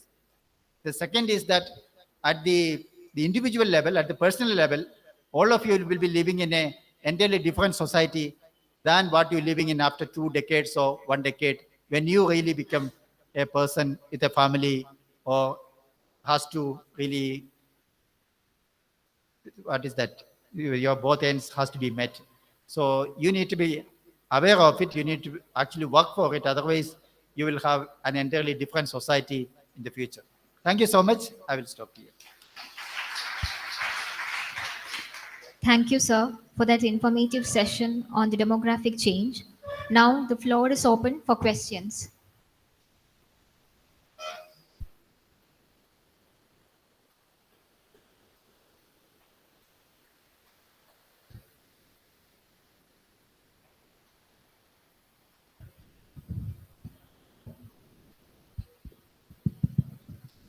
Good morning, sir.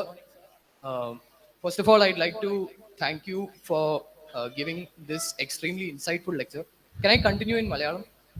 Okay. അപ്പോൾ നമ്മൾ എല്ലാ വർഷവും population day celebrate ചെയ്യാറുള്ളതല്ലേ. അപ്പം ഒരു standard youth ആയിട്ട് എനിക്ക് തോന്നുന്ന നമ്മുടെ പോപ്പുലേഷൻ കൂടുന്നുണ്ട്, നല്ലതാണ്. യൂത്ത്സ് ഉണ്ട് കൺട്രി, അതും നല്ലതാണ്. പക്ഷെ ഇപ്പോഴത്തെ യൂത്ത്സ്, ഇപ്പം ഇന്ത്യയുടെ പോപ്പുലേഷൻ ഒരു ഗ്രാഫ് എടുത്ത് നോക്കുവാണെങ്കിൽ നമ്മുടെ യൂത്ത്സിന് ഫേസ് ചെയ്യുന്ന ഏറ്റവും വലിയ 3 പ്രശ്നങ്ങളാണ്. ഒന്ന്, അൺഎംപ്ലോയ്മെന്റ്, സ്കിൽഡ് ലേബർ ഇല്ല, കുറവാണ് ഇന്ത്യയിൽ.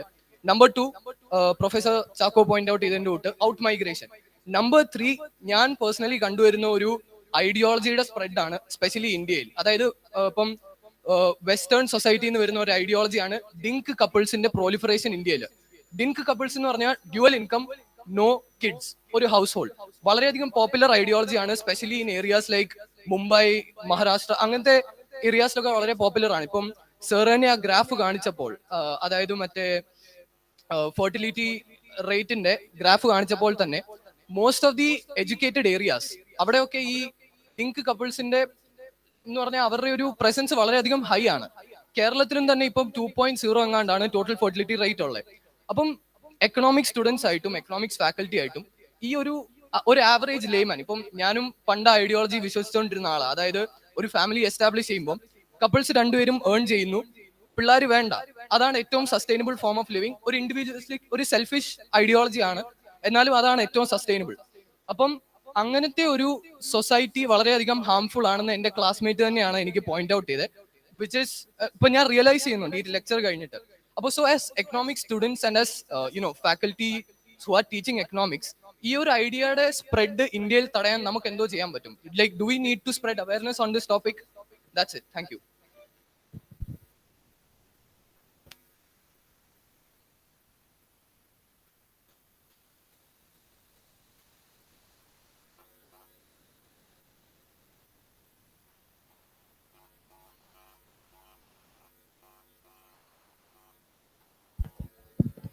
Hello sir. ഹലോ സാർ, എൻ്റെ ക്വസ്റ്റ്യൻ ഇതാണ്. ഇപ്പം നമ്മുടെ ഒരു ബ്രെയിൻ ഡ്രെയിൻ ഉണ്ടാകുന്നുണ്ട് ഇന്ത്യയിൽ നിന്ന് പല രാജ്യങ്ങളിലോട്ട്. അതിൻ്റെ ഒരു സോഷ്യൽ എക്കണോമിക് ആയിട്ടുള്ള ഇമ്പാക്ട് എന്താണ് സാർ? വേറൊരു ക്വസ്റ്റ്യൻ, ഇപ്പം നമ്മുടെ പോപ്പുലേഷൻ ഡെൻസിറ്റി ഇൻക്രീസ് ആവുന്നത് കൊണ്ടുണ്ടാകുന്ന ഇമ്പാക്ട്സ് എന്തൊക്കെയാണ്? പോപ്പുലേഷൻ ഡെൻസിറ്റി ഇപ്പോൾ ഇൻക്രീസ് ആകുന്നുണ്ടല്ലോ പല സ്റ്റേറ്റ്സിലും ഇന്ത്യയിൽ തന്നെ, അതിൻ്റെ ഒരു ഇമ്പാക്ട് എന്താണ്?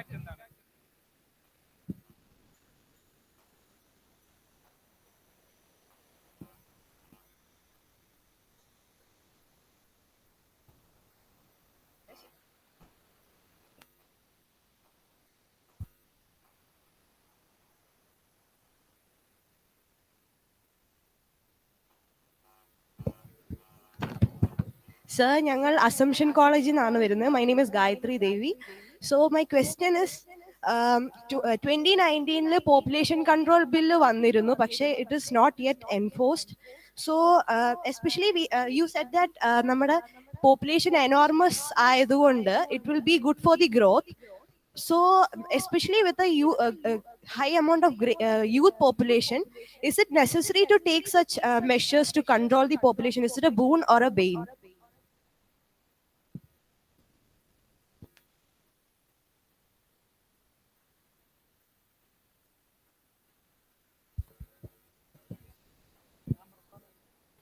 ഹലോ സാർ, എൻ്റെ question highly economic point of view ഇന്ന മീൻസ് ഇപ്പം ഡെവലപ്ഡ് കൺട്രീസ് എടുത്തു നോക്കുവാണെങ്കിൽ അവരുടെ ടോട്ടൽ ഫെർട്ടിലിറ്റി റേറ്റ് TFR ഭയങ്കരമായിട്ട് 1 താഴെയാണ്. ബിക്കോസ് ജപ്പാനിലൊക്കെ 0.8. അപ്പൊ ആ അവസ്ഥയിൽ അതേപോലെ ഇന്ത്യയുടെ ഇപ്പം TFR റേറ്റ് 2.1 ആണ്. 2.1 ആണ്. റീപ്ലേസ്മെന്റ് റേറ്റ് 2.1 ആണ്. എന്നാൽ മാത്രമേ അടുത്ത ജനറേഷനിൽ ഇപ്പോഴത്തെ അതേ പോപ്പുലേഷൻ ഉണ്ടാകത്തുള്ളൂ. അപ്പൊ അതേ സാഹചര്യത്തിൽ ഇപ്പം നമ്മുടെ ടോട്ടൽ ഫെർട്ടിലിറ്റി റേറ്റ് കുറഞ്ഞ കാരണം അടുത്ത ജനറേഷനിൽ ഇത്ര ആൾക്കാരില്ലാത്തപ്പം ഒരു എക്കോണമിയുടെ മെയിൻ സസ്റ്റൈനബിലിറ്റി ബേസിസ് എന്ന് പറയുന്ന കൺസപ്ഷൻ ആണല്ലോ. അപ്പൊ അത്ര കൺസ്യൂം ചെയ്യാൻ ആൾക്കാർ ഇല്ലാത്ത അവസ്ഥയിൽ എങ്ങനെയാണ് ഒരു എക്കണോമിക് സിസ്റ്റം, നമ്മുടെ ഇപ്പോഴത്തെ കറണ്ട് എക്കണോമിക് മോഡൽ എങ്ങനെ വർക്ക് ചെയ്യാൻ പറ്റുക? സസ്റ്റൈനബിൾ ആണോ സാറിന് എന്താണ് തോന്നുന്നത്?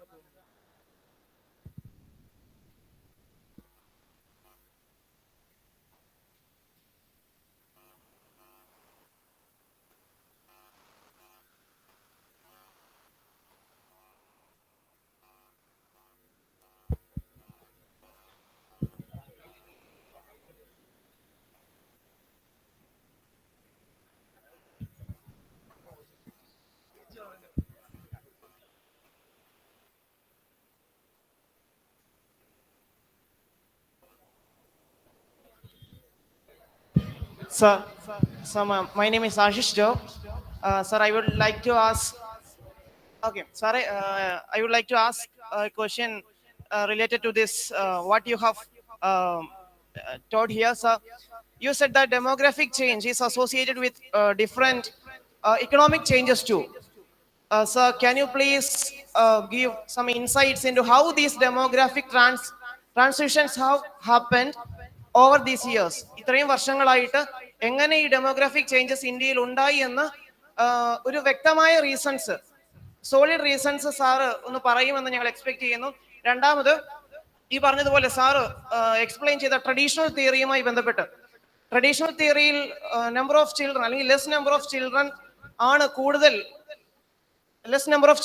കൂടുതൽ savings, high number of children ആണ് കൂടുതൽ സേവിങ്സ് ഇൻവൈറ്റ് ചെയ്യുന്നത് എന്നുള്ള രീതിയിൽ സാറ് പറഞ്ഞു. സർ, പക്ഷെ അത് എത്രമാത്രം പോസിബിൾ ആകും? Because less number of children high number of children ആണെങ്കിൽ സ്വാഭാവികമായിട്ട് there will be more consumption. ഈ ഒരു income being fixed or being stable, almost being stable, consumption കൂടുന്ന സമയത്ത് ഓട്ടോമാറ്റിക്കലി സേവിങ്സ് എപ്രകാരം അതുപോലെ തന്നെ റൈസ് ചെയ്യും എന്നുള്ള ഒരു ക്വസ്റ്റ്യൻ കൂടി ഉന്നയിക്കാനായിട്ട് ആഗ്രഹിക്കുകയാണ്. Thank you so much. Okay, ഞാൻ ആൻസർ പറഞ്ഞു തുടങ്ങാം, അല്ലെങ്കിൽ പല ക്വസ്റ്റ്യൻ ആകുമ്പോൾ ഞാനും മറന്നു പോകും. The first question was on dual income couple but no children. I think that trend is, അതാണ് ഞാൻ പറഞ്ഞത്. This is actually, it's not a trend in the sense, we can give a theoretical explanation to it. That is what the society is moving. The question is that whether we are able to arrest it. അതാണ് എങ്ങനെ നമ്മളെ arrest ചെയ്യാൻ പറ്റും എന്നുള്ളതാണ് അതിനകത്ത് important. Whether actually is it necessary that everyone has to move to an individualistic society, that only a society can, because other countries' experience show that, but India has some evidence now. It is, you have that is why there are a lot of ways we can strengthen the family. There are incentives for strengthening family. There are, economics in economic discipline ഏറ്റവും advantage എന്താണെന്ന് ചോദിച്ചാൽ they have designed incentives and disincentives in such a way that we can actually change the human behavior. അതാണല്ലോ basically concept. There are ways of changing human behavior, and we can direct them in a way through economic means. That is possible. So you can really define your incentives and disincentives in such a way that you have a better strong family rather than disintegrated family. So you make sure that actually the family support, you don't give നമ്മുടെ എല്ലാ social welfare support scheme എടുത്ത് നോക്കിയാൽ it is individual support. You don't really give S family support. Why you cannot design a social welfare scheme which is a family support rather than individualist support? Then people will have an incentive to be in a family rather than, there are advantages and disadvantages for everything. But if you really look at every survey, I don't know whether you undertake any survey, you have the project work? Yeah. Because if you really go for a survey, what is a survey? NSSO survey, or even we conduct this National Family Health Survey. All surveys we conduct at a household, not at the family. Because households and family are different.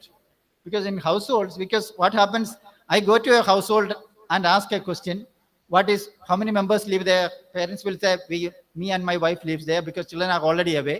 But the expenditure of that family, that two people are on the people who are living outside. But you calculate all your per capita household expenditure, you calculate per capita household income, everything is wrong because you consider household as the unit, not the family. Family may be away, but they are integral part of that household. So that is why you really need to reimagine how you really conduct your studies, how you really think about incentives, that is why economic discipline itself needs a real drastic change when the demographic changes happens. That is one thing. Then, so the second was on brain drain. I think whether brain drain will have an effect on, I think this is a very contentious question.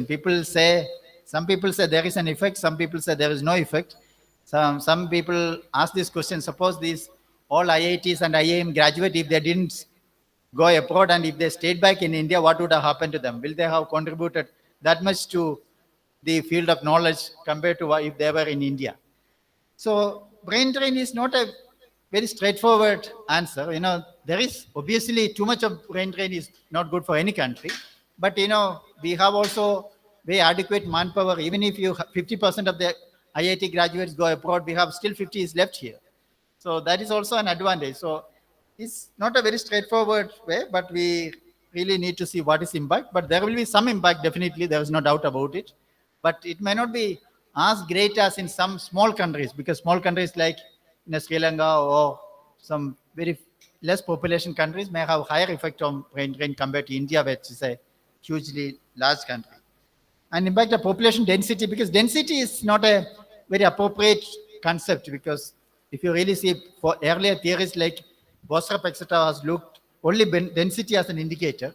Because density also matters only because density in the cities like Mumbai or Delhi or Bangalore, it will be too high because there are economic opportunities here. And density in rural areas will be declining because all other.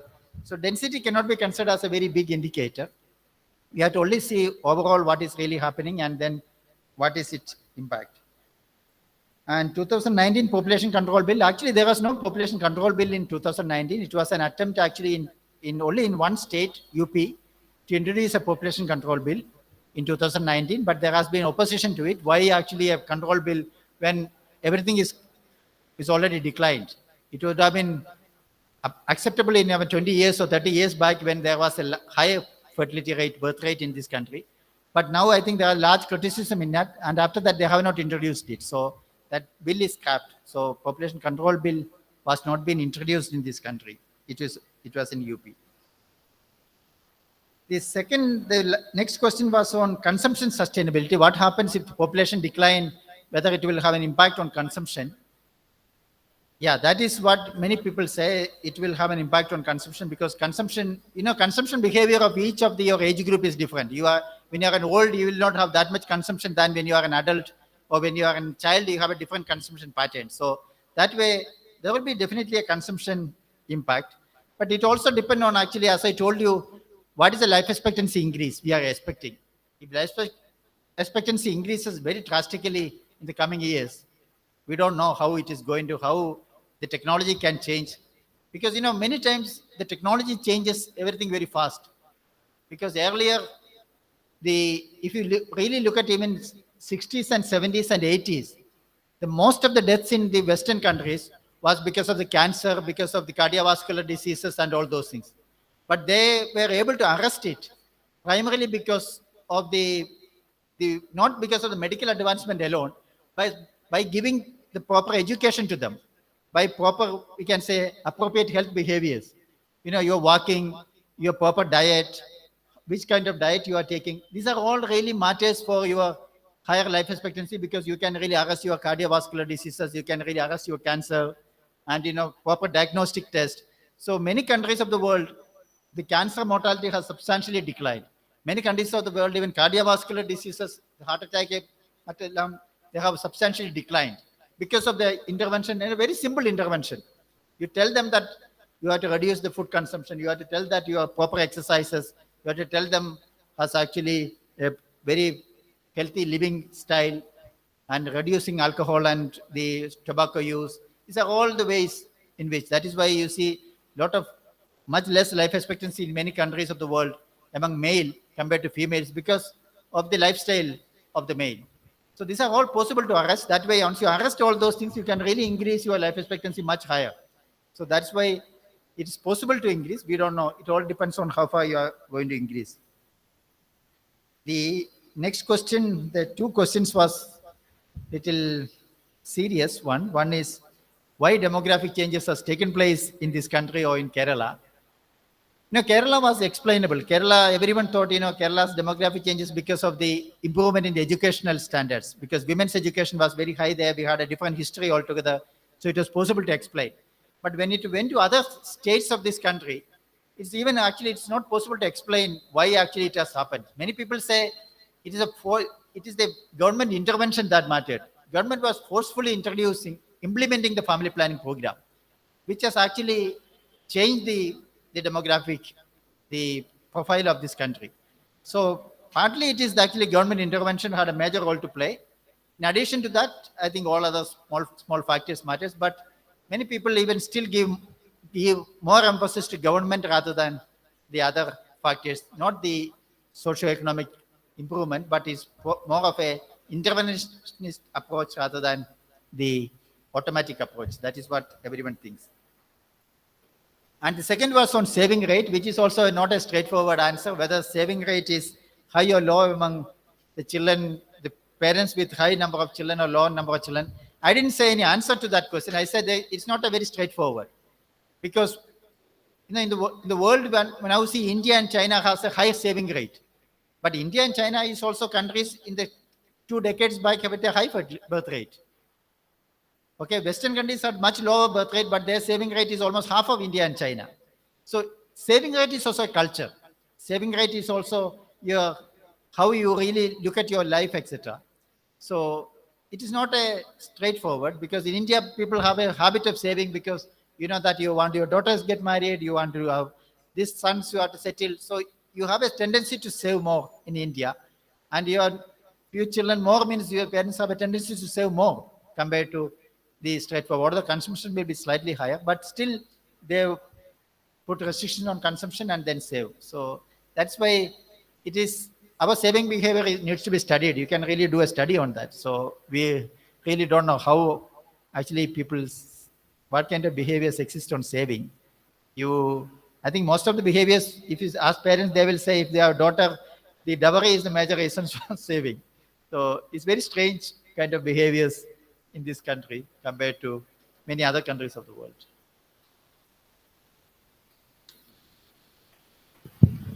Once again, thank you, sir. Now, I request Dr. Shino Worky to announce the recipients of the MP Johnson Memorial National Paper Presentation 2023.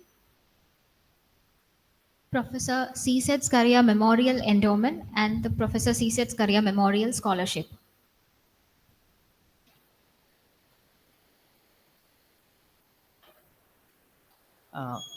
Actually, there are two sets of awards to be announced here. One is Professor C. SCARIA Memorial Endowment, which is given to the topper of MA Economics program of the previous academic year, which is instituted by the family of Professor C. SCARIA. Then there is Professor C. SCARIA Memorial Scholarship that is instituted for the first year MA Economics topper, instituted by Sri Sabu Cherian, who is also present among us today. And this year's awards goes to Ms. Arya Krishnan for being the topper of MA Economics program 2022. Ms. Arya Krishnan, please come over.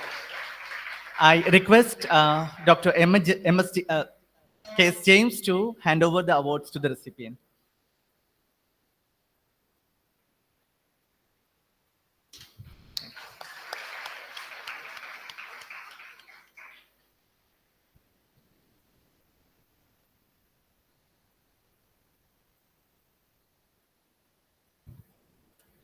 And once again, I'll call her back that she's also the recipient of the C. SCARIA Memorial Scholarship for the academic year 2020-21. Because of the COVID lags, we were unable to announce the results in time. So please, Ms. Arya Krishnan, once again, come over to receive the topper first year MA Economics Award 2021-22.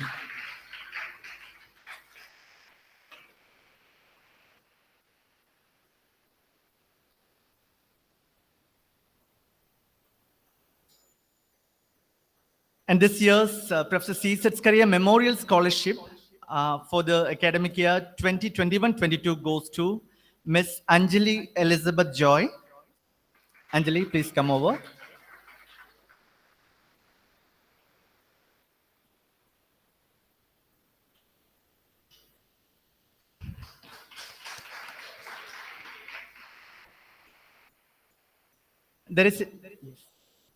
There is another set of awards to be given. Actually, we conduct yearly on an yearly basis MP Johnson Memorial National Paper Presentation Competition. The endowment for the same has been instituted by Dr. Philip MP, former head, Department of Economics. This year, the competition was held in the month of May 2023 on the theme, the Indian economy at 75 issues and challenges. The award winners are the first position goes to Alert Matthew Joseph, research scholar in economics, Marthoma College, Tiruvalla. Alert Matthew, please come over.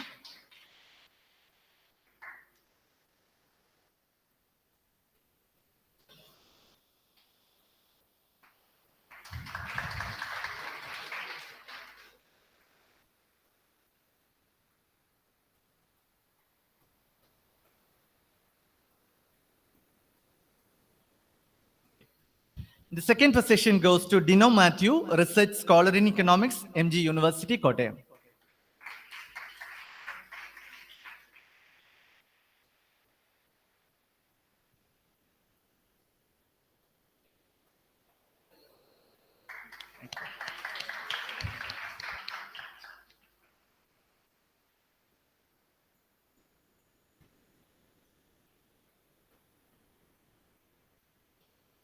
Hearty congratulations, all the award winners. Wish you all the very best for your future.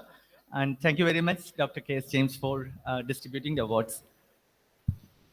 Once again, congratulations to the recipients. I now humbly welcome Professor T.K. Thomas, former head of Department of Economics, to hand over a token of love and gratitude to our honorable guests, Professor K S James, and Professor T.C. Chaco, on behalf of the department.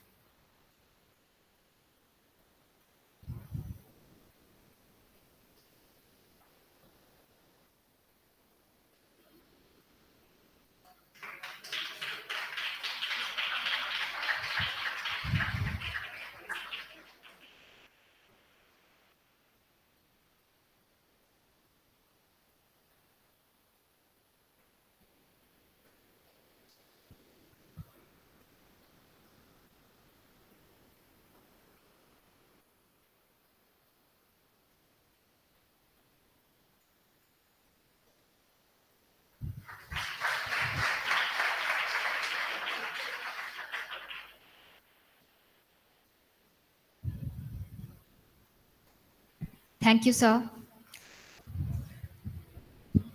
Next, I would like to invite Ms. Arya Krishnan to deliver the reply speech.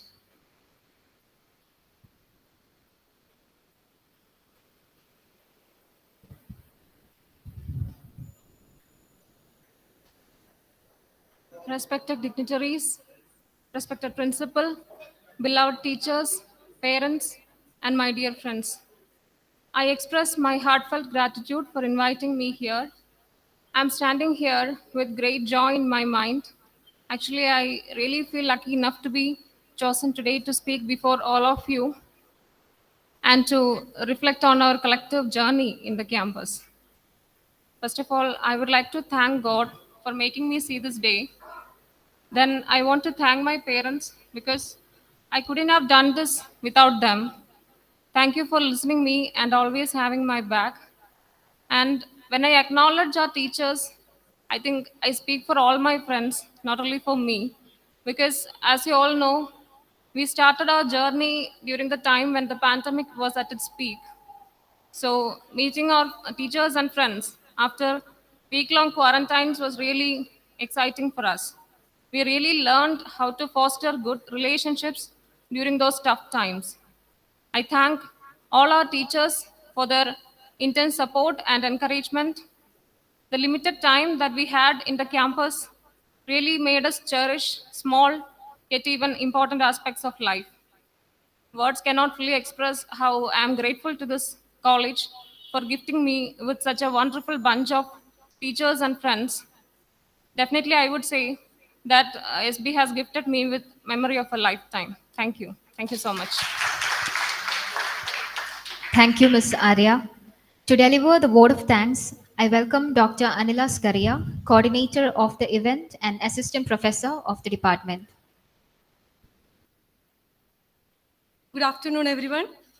Distinguished dignitaries, former heads and faculty members, family members of Professor C. SCARIA sir, Sri Sabucharian sir, alumni, esteemed colleagues, and dear students.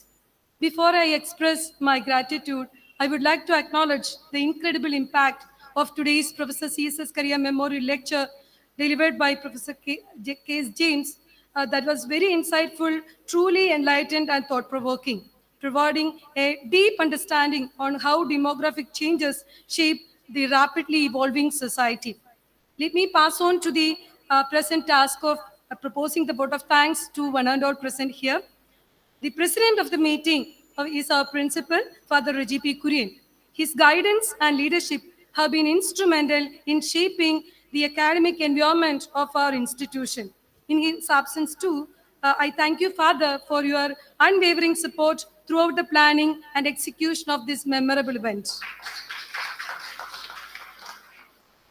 I would like to express our sincere gratitude to our keynote speaker, Professor K S James, whose thought-provoking and highly engaging lecture shed light on the transformative impact of India's changing demographics. Your expertise in population science has truly enriched our students to be more aware about child king era to individualistic era that is evolving very rapidly. Thank you so much, sir, for taking your time to be with us and enlightening our students. Thank you, sir.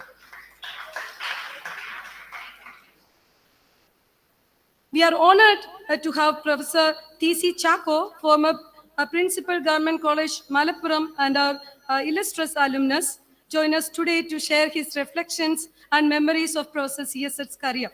Professor SCARIA's contributions and dedication to the field of economics and to the society was remembered and cherished. Thank you very much, sir, for representing and keeping his memory alive. Thank you, sir. Our sincere gratitude to family members of Professor C.S. SCARIA and especially Mr. Sabu Cherian for instituting the endowment in his honor. And we truly acknowledge your support and presence today, and we greatly acknowledge your support. Thank you very much, sir. We truly appreciate and value the presence of our former heads and faculty members, Professor T.K. Thomas, Professor Joseph Kurian, Dr. Matthew Kurian, Professor Anian Kun, Professor C.B. Joseph, Sir of Management Studies, and all our distinguished teachers. Thank you very much for your guidance and support. Thank you, sir. Today, we also celebrate the recipients of Professor C.S. SCARIA Memorial Endowment and Scholarship. Congratulations and heartfelt thanks to Arya Krishnan and Anjali Elizabeth Joy for their remarkable achievement and joining us today to deliver your reply speech also. Thank you, both of you. A special acknowledgement goes to our department head, Dr. Shinu Vakil, for his dedication and efforts in bringing eminent economists to our midst. Your vision and commitment have made this event possible. Thank you, Dr. Shinu, for your invaluable contributions. I would like to thank all my esteemed colleagues for their unwavering support in organizing the lecture. Your collective efforts have contributed to this success. Thank you very much, dear teachers. A big thanks to our students, economics and commerce students, and students from our sister institutions, Assumption College, Changnasheri, for your active participation in the discussion session and eagerness to exchange the ideas on demography. Your enthusiasm and encouragement are truly commendable. Thank you, dear students. I would like to thank Aishwarya Mohan, the student coordinator, for her invaluable support in making this event a reality. Thank you, Aishwarya and her team, for your dedication and hard work. Thank you. Once again, I extend my heartfelt thanks to everyone for your patient listening and support. Let us contribute in the honor of memory of legacy of Professor C.S. SCARIA through our pursuit for knowledge and excellence. Thank you all once again. Thank you. Thank you, ma'am. Once again, I take this moment to thank each one of you gathered here and wishing you all a great day ahead. Thank you.